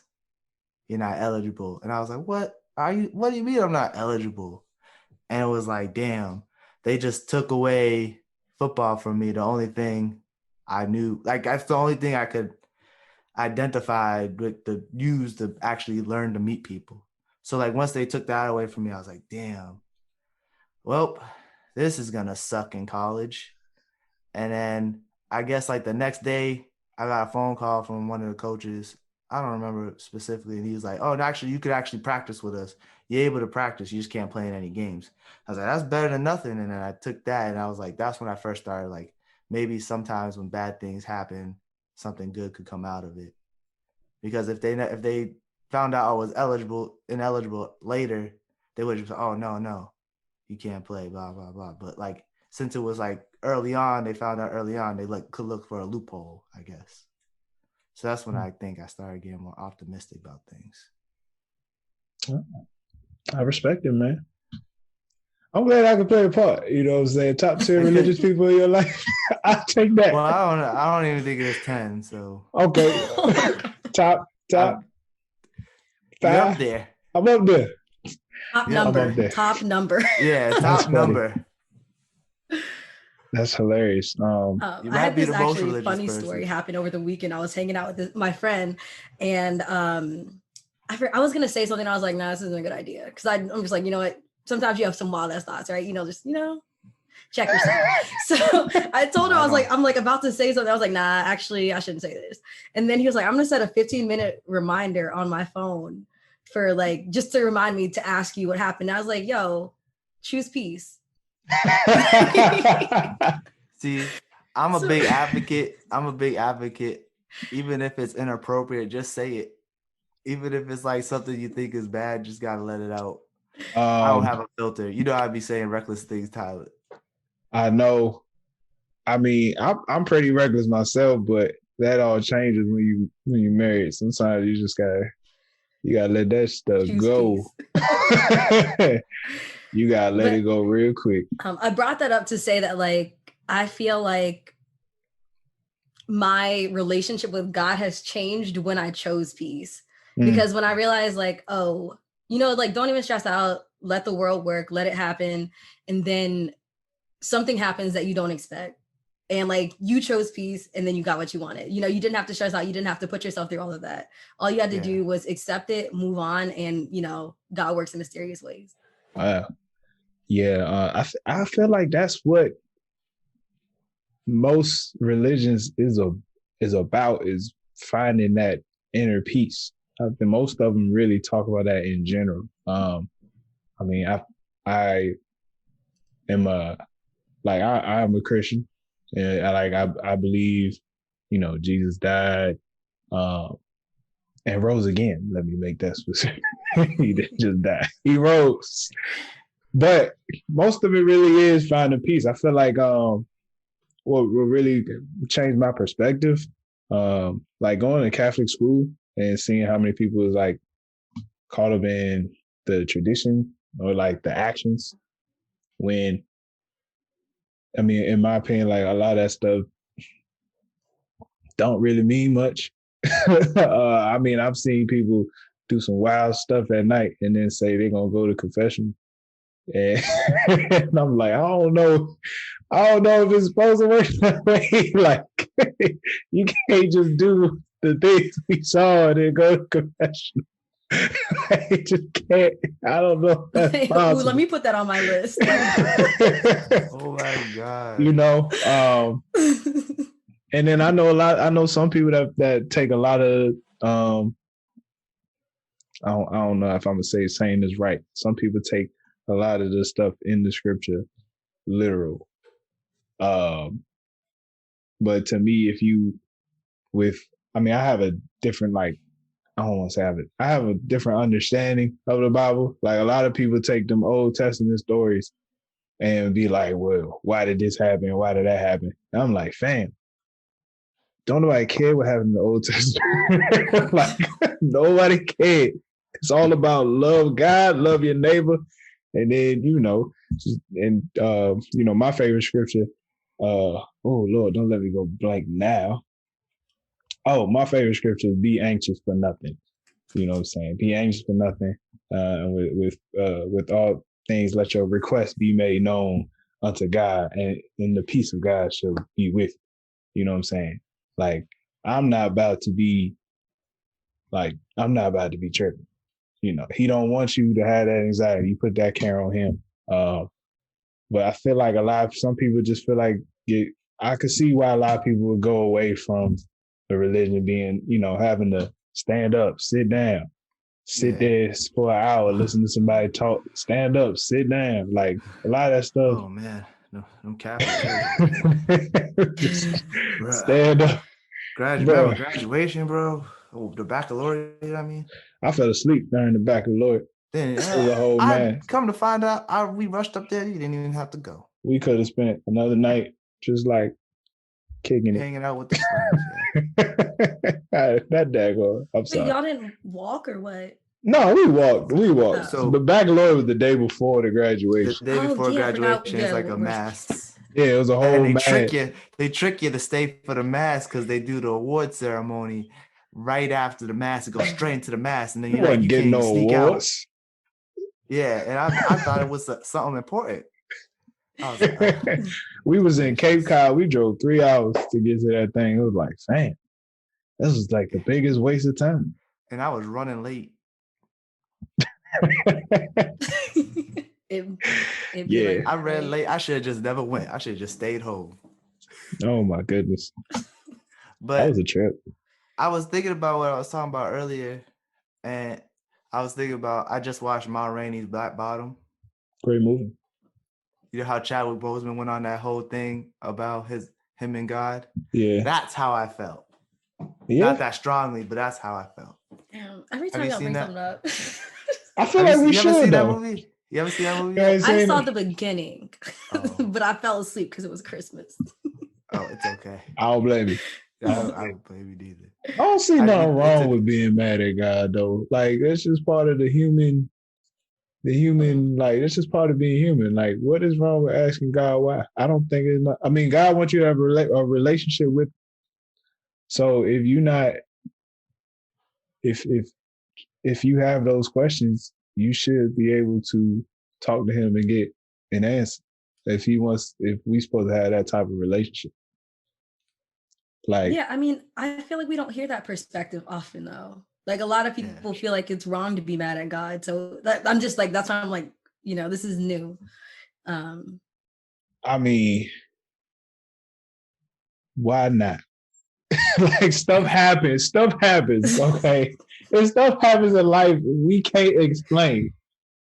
God's supposed to be all-knowing, almighty, all-powerful. So if we have some questions and we can't get it from nobody else, then he's the one that wants you to talk to him. I don't see the problem with being a little bit questionable at times. Now, we have to be prepared to listen and get that response. But if you're mad, be mad. Shoot, let it out. Fair enough. I mean, I feel like if God is who he says he is, you don't have to prove nothing. You do not have to prove nothing to me. Hold on, fam. But then he would be accepting of your questioning and be like, no, it's not even like that, you know? So Now, see what happened was. right. Now, see Imagine. what happened was you just gotta wait. Just be patient. Mhm. Choose peace, man. Just choose peace. I told you I got this, fam. Oh my goodness. Okay. All right, we got to talk about 444, like the actual song. Oh, did we? Just kidding. I actually really love this album. By the way, yo, I find the whole thing crazy. So Jay-Z's birthday, December 4th. Beyonce's birthday, June 4th. No, September 4th. Get it I'm right. sorry. It's B-Day. Come on. Thank you. I'm sorry. It's B-Day. I'm sorry. September 4th. She's the only famous person's birthday who I know. Well, okay. Everybody celebrates it. Yeah. That's the only person's birthday I know it. Like, oh, wow, Beyonce's birthday's coming up. Okay. What are we gonna do? Jay-Z woke up at 4:44 to record this song. And then the song ended up being 4 minutes and 44 seconds. That's pretty crazy. Yeah. And you know, they both, of course, got a thing with the number 4. So I was like, wow, this is like the meaning in general was powerful. You know what I'm saying? I really felt the song just because I don't feel like I've done a lot of women dirty. Say a lot of women. I don't feel like I've done a lot of women dirty, but this song made me just be like, I've tried to apologize multiple times to women I feel like I've done wrong. You know what I'm saying? So I feel him when he feels like I'm just sorry to all of y'all. You know, even with the Leo reference he had in there and all that stuff, it's like it almost felt like he was just getting this big old weight off his shoulder. That's really all I had to say. Well, he was apologizing for a lot of stuff. He's apologizing for just everything he's done wrong. Especially, I felt like he was primarily apologizing to his wife, the most important woman in his life. I feel like should be his wife. But I don't know. He did dirt and he was apologizing. I mean, we don't know what specifically he did. The gist of it is either he was lying, he lied and he cheated. He was lying and he was cheating. So if he was cheating, that's allegedly. We don't know. I don't know the man's story. You just hear rumors. But he had to be doing something for Solange to whip his ass in the elevator. So you don't feel like he was cheating? I mean, I think he was. I'm just saying allegedly because we don't know the full story. We don't know, so Fair we enough. will say allegedly. I don't know the full story. Personally, I'm not about to say the man cheated. I will say, he did something wrong. Everything that we know points to it. Mind you, you're right. Wait, question. Here's what I want to say real quick, Smoke. He may, you know what? It's probably a fact he cheated. We don't know exactly what type of cheat. Women got a lot of cheating categories.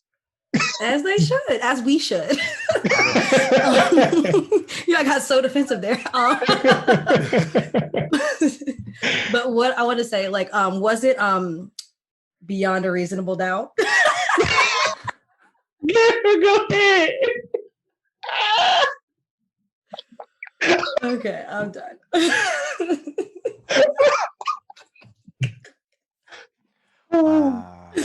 I will say he gave us the blueprint to show us how to get back into our significant other's good graces. That's funniest reason with that one. Well, what's worse, lying or cheating? Lying. Lying? Because you had to get there first. Lying is worse than cheating.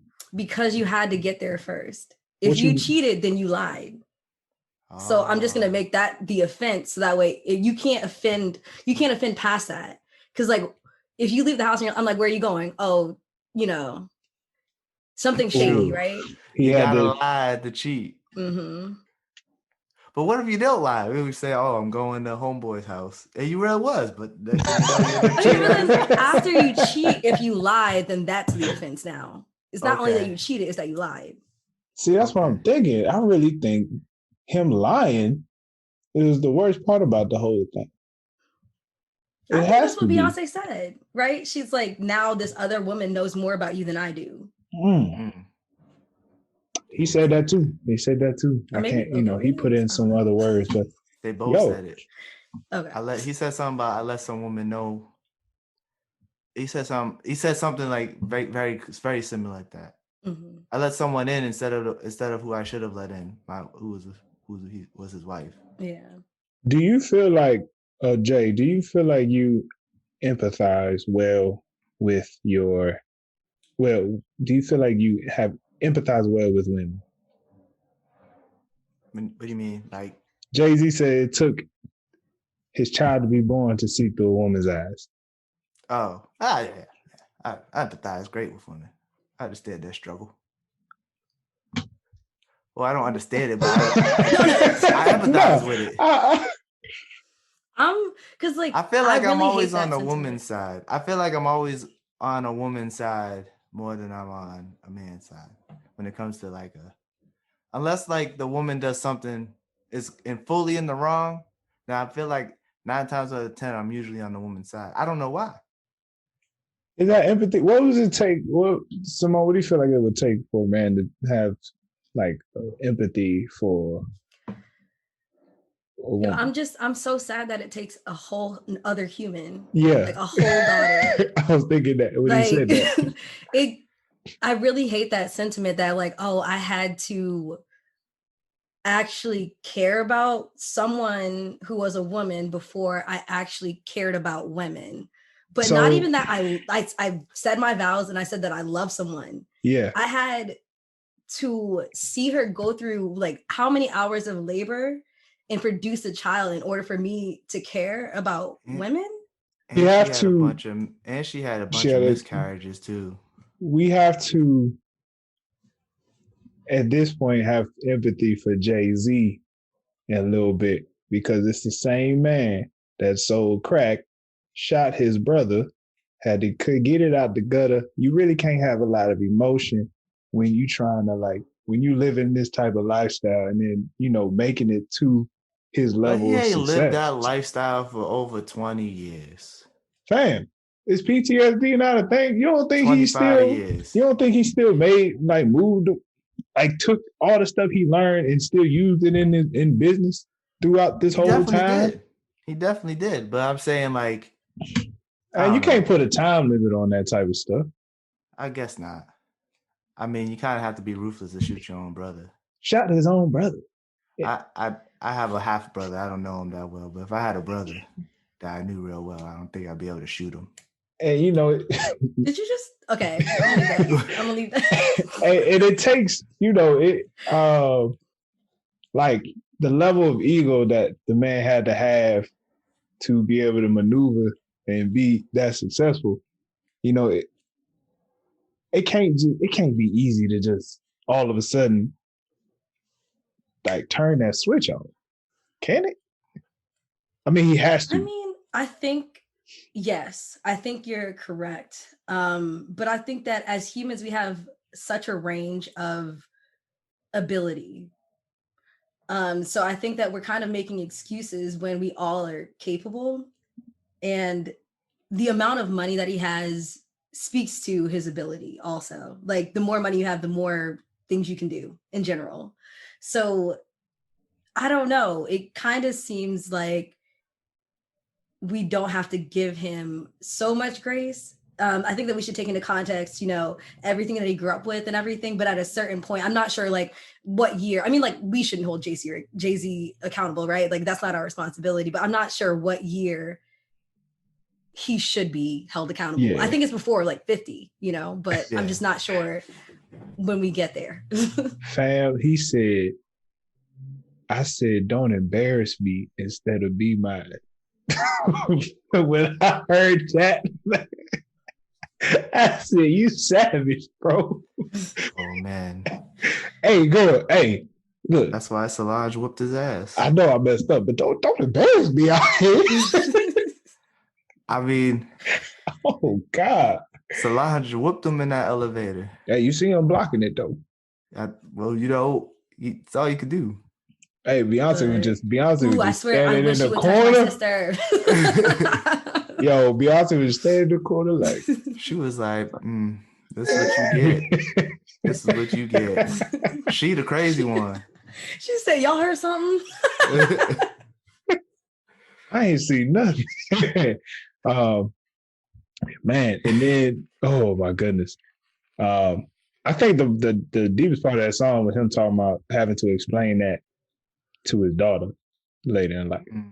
Another reason why I fear having a daughter. Like he did say that last week, huh? Yeah, having to explain stuff that you've done in your past. Like that's something. I want a daughter. I'm sure you did. Yeah, you did. You did. Why do you want a daughter, Jay? We didn't get to that last week. Oh yeah. Wow. I don't know. I just feel like it'd be easier for me to raise a daughter.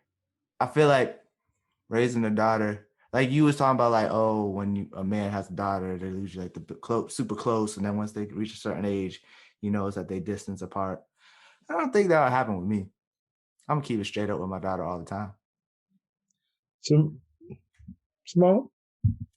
I think naturally I want sons because I want to raise good men. And I think that in the society that we live in, men are able to change things more just for right now.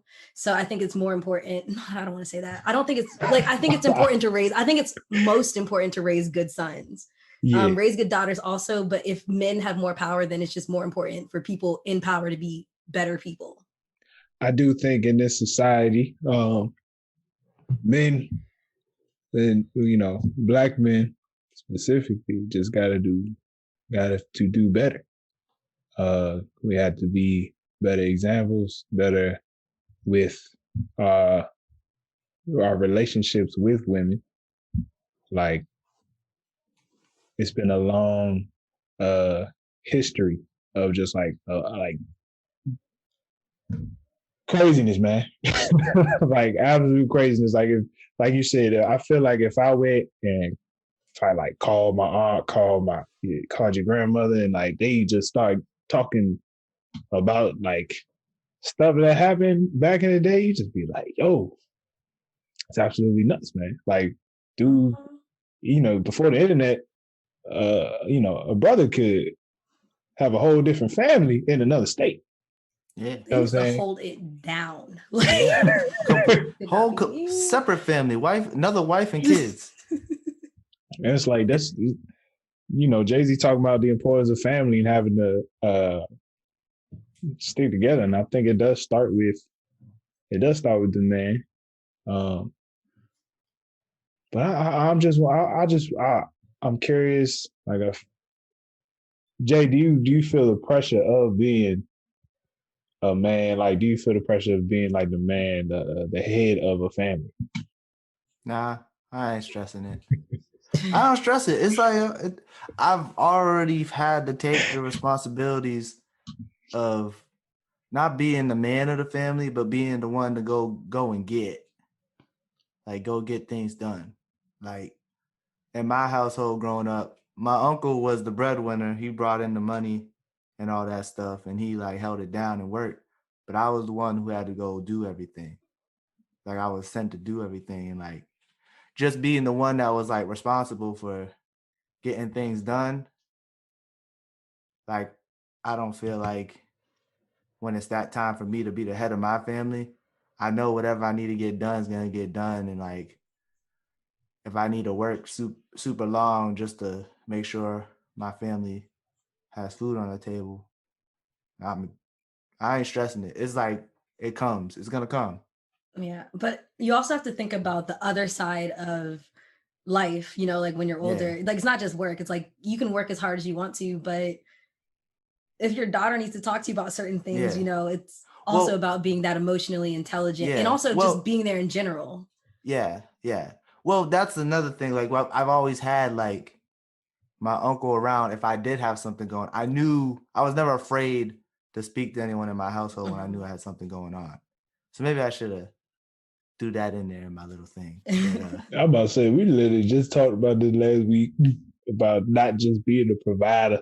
well, that's when I say I that, will I work. mean like I will work. no. I'm ready No, for when I it. say like go I and will get work what I need, 7 days but a what week. Get the money. what I'm saying, but what I'm saying is like when I say I need to go and get it done, like if my like anyone in my family needs anything, I'm gonna go and take care of it. Like my daughter, she needs to talk, I'm there. Like I'm gonna get it done. Like if she needs, like if my son needs me, like no matter what, I'm gonna be there, and I'm gonna also provide at the same time. And I'm not really like stressed about it. Like I'm not really like anxious or worried about that coming in my life.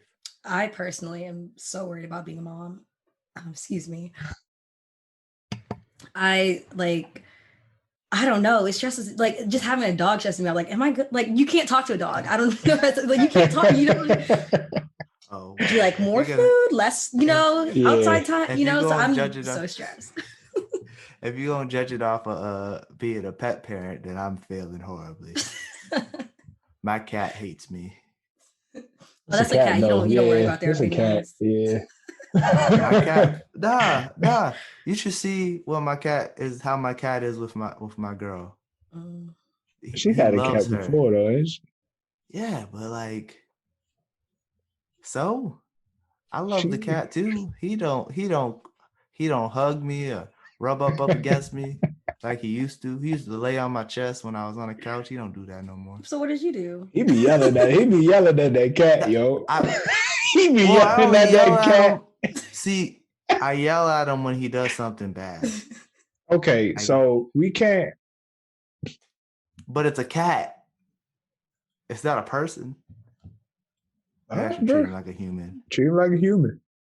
I try to. I be nice. Every time I'm nice to him, he gives me a side eye. Like whatever. We have it's probably like a 2-year-old, right? Like maybe. Like one. Yeah, he's one. Maybe like a 2-year-old child probably does the same thing. Oh yeah, for sure. Yeah. 2-year-old kids, man. Yeah. I feel, all right. So for me, head of the family for me is like I'm concerned about the day my father just passes me that torch, and it's like, all right, everybody gonna call you. Like, how do you know it's gonna be you? Look, who gets the torch? I prepare for the worst, pray for the best. You feel me? It's not that it's not that I'm just prepared if it happens. You know what I'm saying? I hope, maybe my brother gets it. If so, word, but Tyler, when I tell you I'm so happy to be the only daughter in a family of mostly male cousins. Like, don't have to worry about nothing. Like, and my brother, he's just like such a helpful, like he's a Virgo. So I think that just makes you like compassion. Like, I don't know, you want to get things done. You want to do them yourself. But I just want to say I feel you on that, because I'm just happy to be on the other side of that, knowing that I'm never getting that torch. Oh man. Yeah. I support some forms of sexism. Just saying. I was about to say you could get the torch. Sometimes the only girl gets the torch. They're the most responsible. I feel like I feel like I'm being mad sexist, but for women it's like, take it if you want, but you can hand that thing off. I feel like I don't think that's necessarily true. I know like a lot of women who like they're the head of their families and they get everything done. Like they have like, you ever watch Shameless? True. Yeah, but Fiona's the I saw something you guys mentioned. The father, all right. So the father's trash, and she the oldest. You right? Yeah, and she takes care of everybody. Okay, but nobody else is in a position to do it, right? But I'm saying if there's other people in that position, Like, all right, you seen that show? What's that show? Oh, Queen Sugar. See, look, I never watched Queen now Sugar. I haven't seen it. I never watched that show in my life. All right, It's okay. I can't. I'm gonna move on there because Oh, I only seen like 5 episodes. That's my wife's show for real. But she be telling me about it. I ain't gonna get into it though. But anyway, we digress. Let's go to some quick hitters, I man. do want to bring up one point though. I think that you're right because I have a friend who he's a guy and he has an older sister, and he would tell me, he was like, "Yeah, I'm the oldest sibling," and I'm like, "Don't you have an older sister?" And he's like, "But I'm the one that has to handle things, so I just call myself the oldest sibling." So that makes your point. If and I was like, that is so sexist, but yeah. I mean, if you're the one to handle things, right? You know. Dang, she just let him do it. That's tragic. All right, we'll go to anything else before we go to the quick questions. Yeah, what did Eric Bonet do? Eric Benet? Benet. Nigga. He lost Halle Berry. Never go Eric Benet. From what I heard, he was a sex addict. This is not a fact. I know he cheated on her. I always thought that he beat up Halle Berry because that's the word I heard growing up. It's like, yeah, Eric Benet beat up Halle Berry. So I've listened to a interview with Eric Benet. Yeah, I'm pretty sure it was a sex addict. Well, I also heard Halle Berry isn't a nice lady. That doesn't give him the right. No, it doesn't give him. No, what I'm saying is that's just a random fact I learned about Halle Berry when I was in high school. It's like, wait a minute, too much sexism. What's a worse diss in that song? Never go Eric Benet, or in the future other niggas playing football with your son. I don't know which one is worse. I think the future one is worse because it's still happening. Eric Benet already went Eric Benet, you know. Very true. Like Russell Wilson is a great father. Shout out to Russ. Like, hey, if I'm future, I'm thanking my man Russ, right? I send him a gift. If I want anyone else to raise my son, Russell Wilson would be a prime candidate. It's got to be Russ. He's rich. He's a nice man. Training my son in football. He could potentially make your son an NFL player. Who knows? Mm-hmm. The boy could do whatever he wants because isn't Russell Wilson the highest paid NFL player like right now?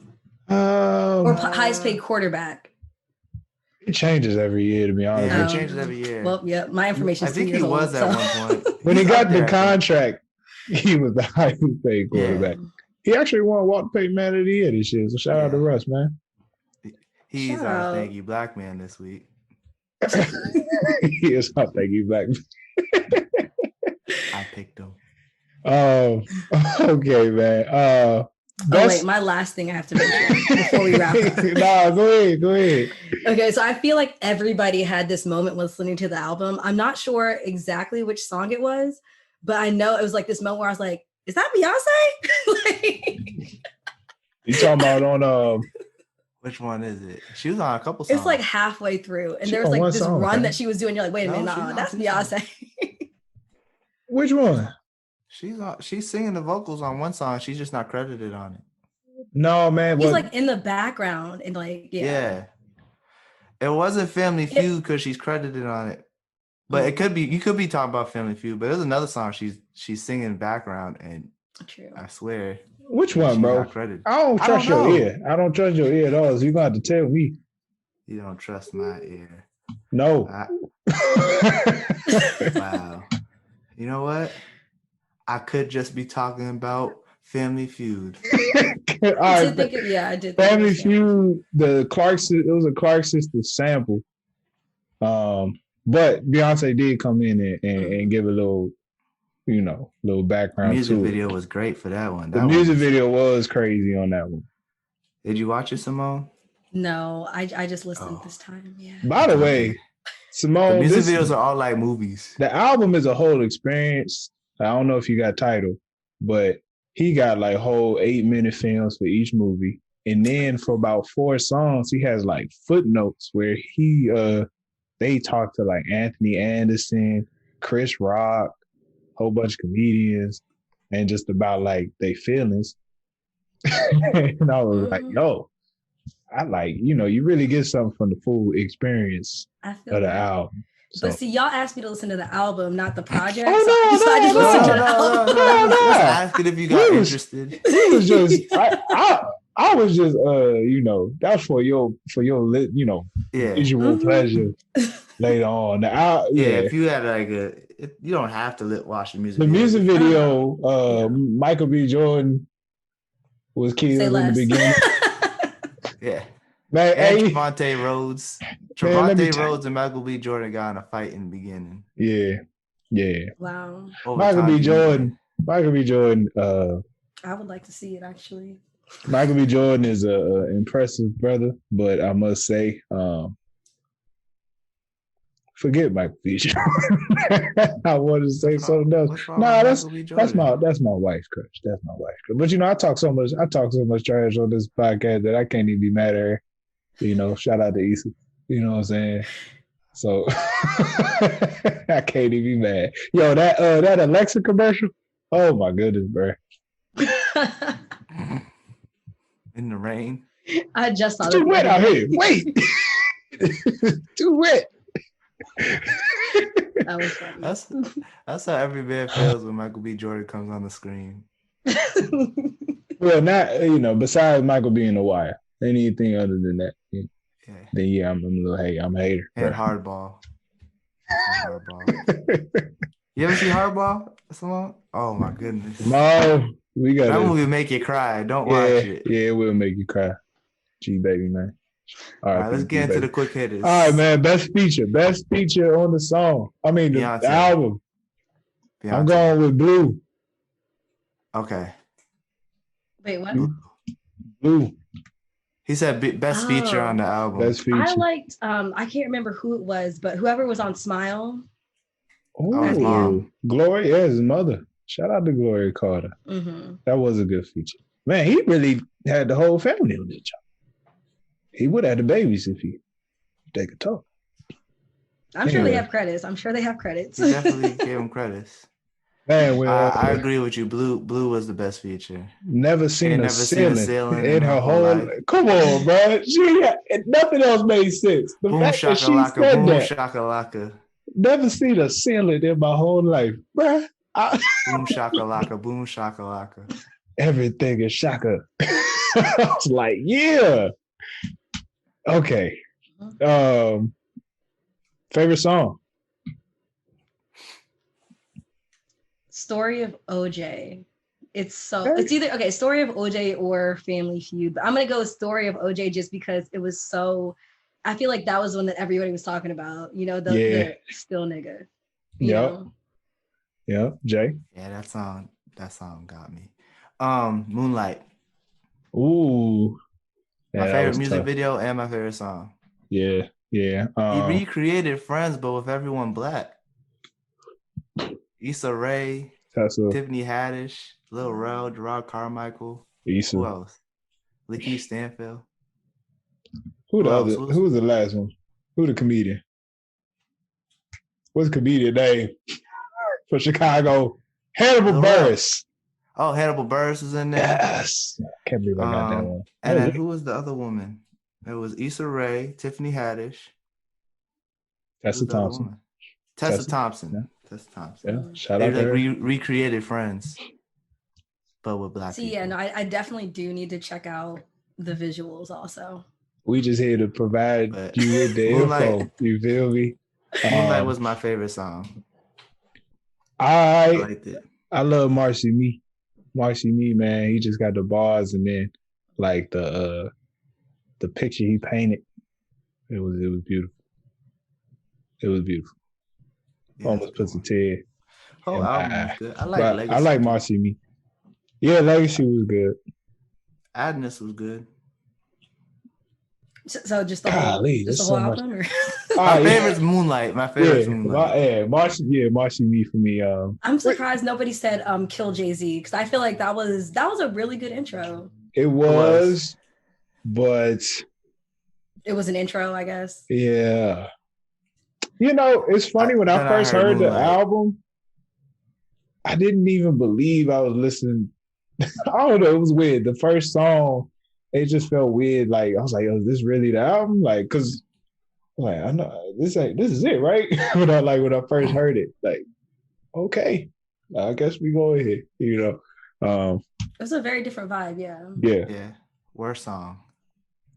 Oh least favorite snap! song. I forgot about that. Your least favorite song. I know didn't have mine. one that I didn't like. I have one. What is it, Jay? It's going to be Many-Faced God. Yeah, I didn't like that one. I felt James it. Blake can sing though, but Yeah, I'm about to get into James Blake. I ain't gonna isn't he the one who made that song? You're beautiful. Is that him? I have no idea. I just know him from Beautiful. Lemonade and True. this. So maybe it's not James Blake. Is James Blake a white man? That sounds like a white man. Yeah. I'm sorry. If he's a white man, then I think it's that guy. James Blake, you possibly have a fan in me anyway. I'm gonna go with many. Do I want to do that? It's probably a worse song. You know what? I'm be honest with you. As much as like I love the beat, but the only song that don't really fit in with this project is Bam. I like Bam. No, I like it. That's I'm my just favorite saying. song. That's one of my faves. This is a song that don't. Top 3. This is a song that to me don't fit with the project, so I'm gonna get that the worst. It fits with the project. Don't you dare put that. Damien Gong Molly's on there. This has nothing to do with how good the song is. I'm just saying. Whatever. I'm offended. I take offense to that. Okay. Give me one bar from that song. I don't remember lyrics. If you like it so much. Put a ring on it. Mm-hmm. I don't remember lyrics. Okay. That's like asking, like, are you serious? I mean, if you liked it so much. I like that one. That's a good one. Okay, then tell me something. How'd the hook go? Man, shut up. I don't remember lyrics. Don't be testing me. This is not a quiz. This is a podcast. All right, where we put in the 3 kings. Where we put in the big 3, we putting Kendrick, Cole, and Drake. I put Kendrick on Kill Jay-Z. That's what I got. I'd put Kendrick on Caught Their Eyes. That song was tough, by the way. I put Cole on Moonlight, and I put Drake on Family Feud. Interesting. It seems like something Drake would be on, honestly. Yeah. Okay. How about I didn't you, even write Simone? that down. I just thought of that off the cuff. Usually I write it down. Y'all know me, but I would say, all right. Drake on Family Feud. I think Kendrick should be on Smile. I'm not sure why, but I think that might be a good little, Love that beat. Love that beat. J. Cole on Story of OJ.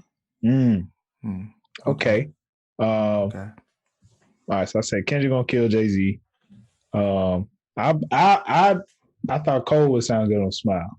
I feel like his voice would be good on that. And then I put Drake on We Family for We Family. I don't know. I like that beat. Snap! Real quick, speaking of beats, man, shout out to No ID.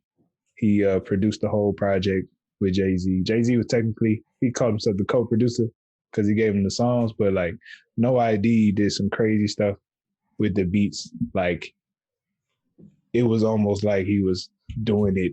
I can't even explain that shit, but it was crazy. Beat selection. And I think it's like an older album. Like it just has like a jazzy sort of like feel to it, Yeah. The sample selections like Stevie Wonder, Nina Simone's. What's the dude, man? He sang this Christmas. What's the dude? What's his name? Chris Brown? I don't know. That's my favorite version. That's my favorite version. Oh my God. Donnie Hathaway. Donnie Hathaway. It's okay. I like the Chris Brown version. Yeah, I'm a big fan of Spotify. Donnie. That's the most popular one. I like the Chris Brown version. Great samples. I would say more than the original. Wow. No, Chris Brown did a great song. I'm a fan of Donny Hathaway version. Chris Brown did a great rendition of that song. I honestly thought it was Chris Brown's song till a couple years today. after it came out. Oh, hey, Simone, this is what we here for. This is what we here for. You feel me? I know it was a Chris Brown song, y'all. I just don't know like a lot of other stuff. Look, ain't no. First of all, nobody before our time. Nobody judging on this one. I got a real old soul. You feel me? Like, yeah, Tyler listens. I actually performed that version of it in middle school. Like, when I was in band, we performed that for the Christmas, and I was like, "Who's Donny Hathaway?" So I just YouTube. I did. I went through a whole. Tyler listens to the blues. I don't. I listen to jazz. There's a difference. Oh. I know there's a difference. I was just making a joke calling you old. I'm still old listening to jazz. I'm still old. I mean, it's still old. I gotta make sure. It didn't make you any younger saying you listen to jazz. I just need you to make sure you got it right. You feel me? Yeah. I want to say that Tyler has always had like father-like vibes because you have to choose your words carefully these days, vibes like a father. Like, yeah, I was the old man in high school. I remember homeroom. Yo, homeroom, yo. I came to class, shirt ironed, my G. Like, I was crisp in that. Getting us together. Oh man, bruh. Uniforms. It's hilarious. It's hilarious. I'm happy I never had to wear one. Shoot, I'm glad we had a uniform. I had to think about what I was wearing. I could just put that on. I guess. Yeah. Look, life became instantly harder after high school. Dress down days was like, damn. The dress down day was like, what about wearing? Like, fam. Did you just wear your uniform on dress down day? You could have, but like everybody when we first had dress down day, like freshman year, like trying to come to school like in your fly as shit. And then I realized I wasn't fly, so I stopped trying. I had like athletic shorts, t-shirt, some flip-flops, fam. That was my thing after like the first one. I was like, hell no. And then I tried again when like I started talking to Drew. I tried again. Aww. So like do some fly shit. I tried to put on a polo. And I was like, Marshall's is where I went, and Marshall's was where I stayed. At the end of the day, there's a lesson to learn because you still got the girl. Ain't that the truth? You know what I'm saying? Right. Shout out to JCPenney. That was my mama's store, boy. Everybody's mama's store. The JCPenney right on 40, right across the street from the high school. At there goes JCPenney. We'll be in there for hours. I'll be tired. I'm in the store like, bye. Please go home. I'm exhausted. Y'all remember Filene's? Filene's? Yes. Oh my God. Filene's Basement. Mm-hmm. Yeah, Filene's Basement. Mm-hmm. It's like kind of like it was like the first TJ Maxx. Yeah. It was like TJ Maxx, but like also kind of like Macy's when you went to not Filene's Basement. Filene's Basement looked like TJ Maxx, but then Filene's looked like Macy's. I didn't know that there was a Filene's. I thought it was only in the basement. No, it's called Filene's, and then they had Filene's Basement. It's like when they have Saks off 5th. Mm-hmm.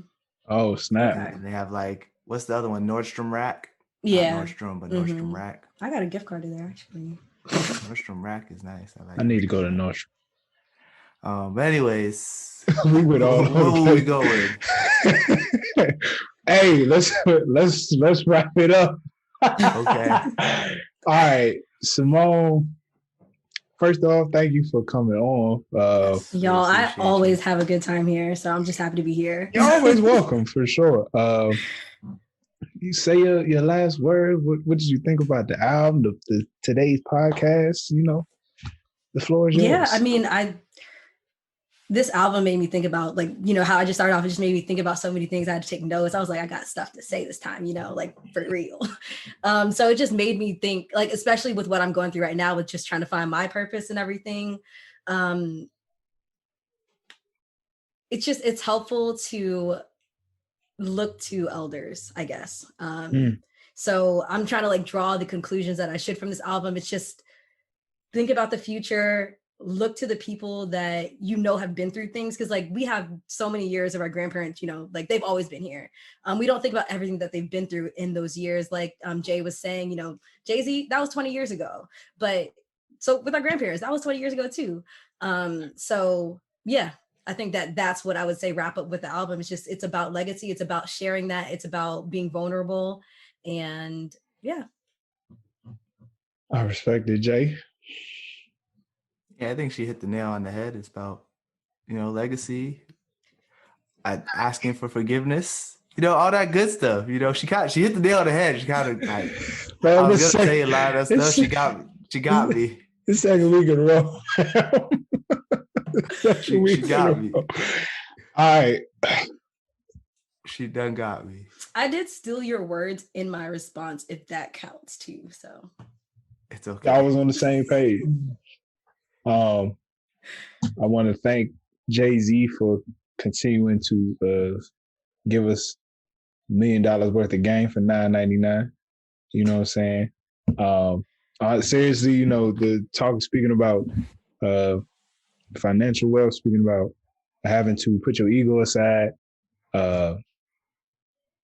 actually, you know, apologizing, which a lot of people don't do.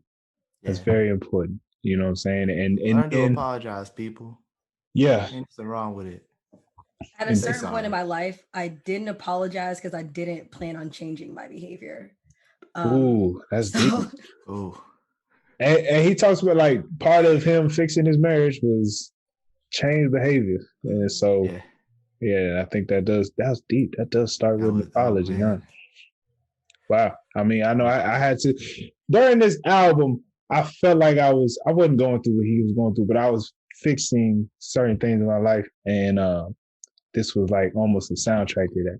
So I want to thank him for his wise words.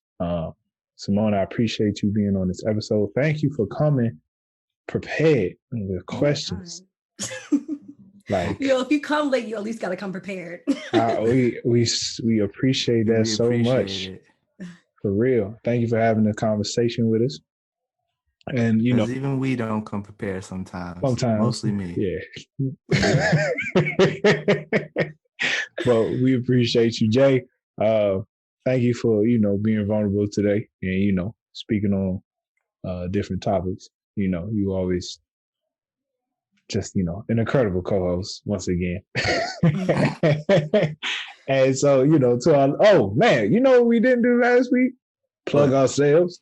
But first we're gonna plug Simone. Everybody go and listen to Nice to Meet You podcast. You know what I'm saying? Is, at NTMY podcast on Instagram and Twitter.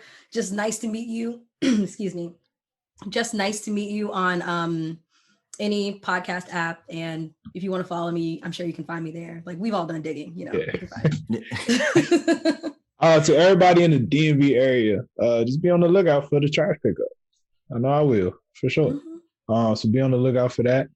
And you can follow us at No Clearance Pod on all social media platforms. Look us up, No Clearance Pod. Well, if you're listening to this, we're gonna start doing TikToks. Don't ask me how, but I'm about to say, figure it out. All right, Jay gonna start doing TikToks. No, we just gonna put the clips on TikTok. Jay gonna do it. We'll talk about the marketing strategy off the air. Please. I've seen some things. Subscribe. Go to our website, noclearancepod.com, and subscribe. Give us your name, email address, so we can keep you updated on what we're up to. With that being said, we want to thank you guys for listening. To our brothers, please make it home, and to our Black women especially, we love you. It's the No Clearance Podcast. Peace.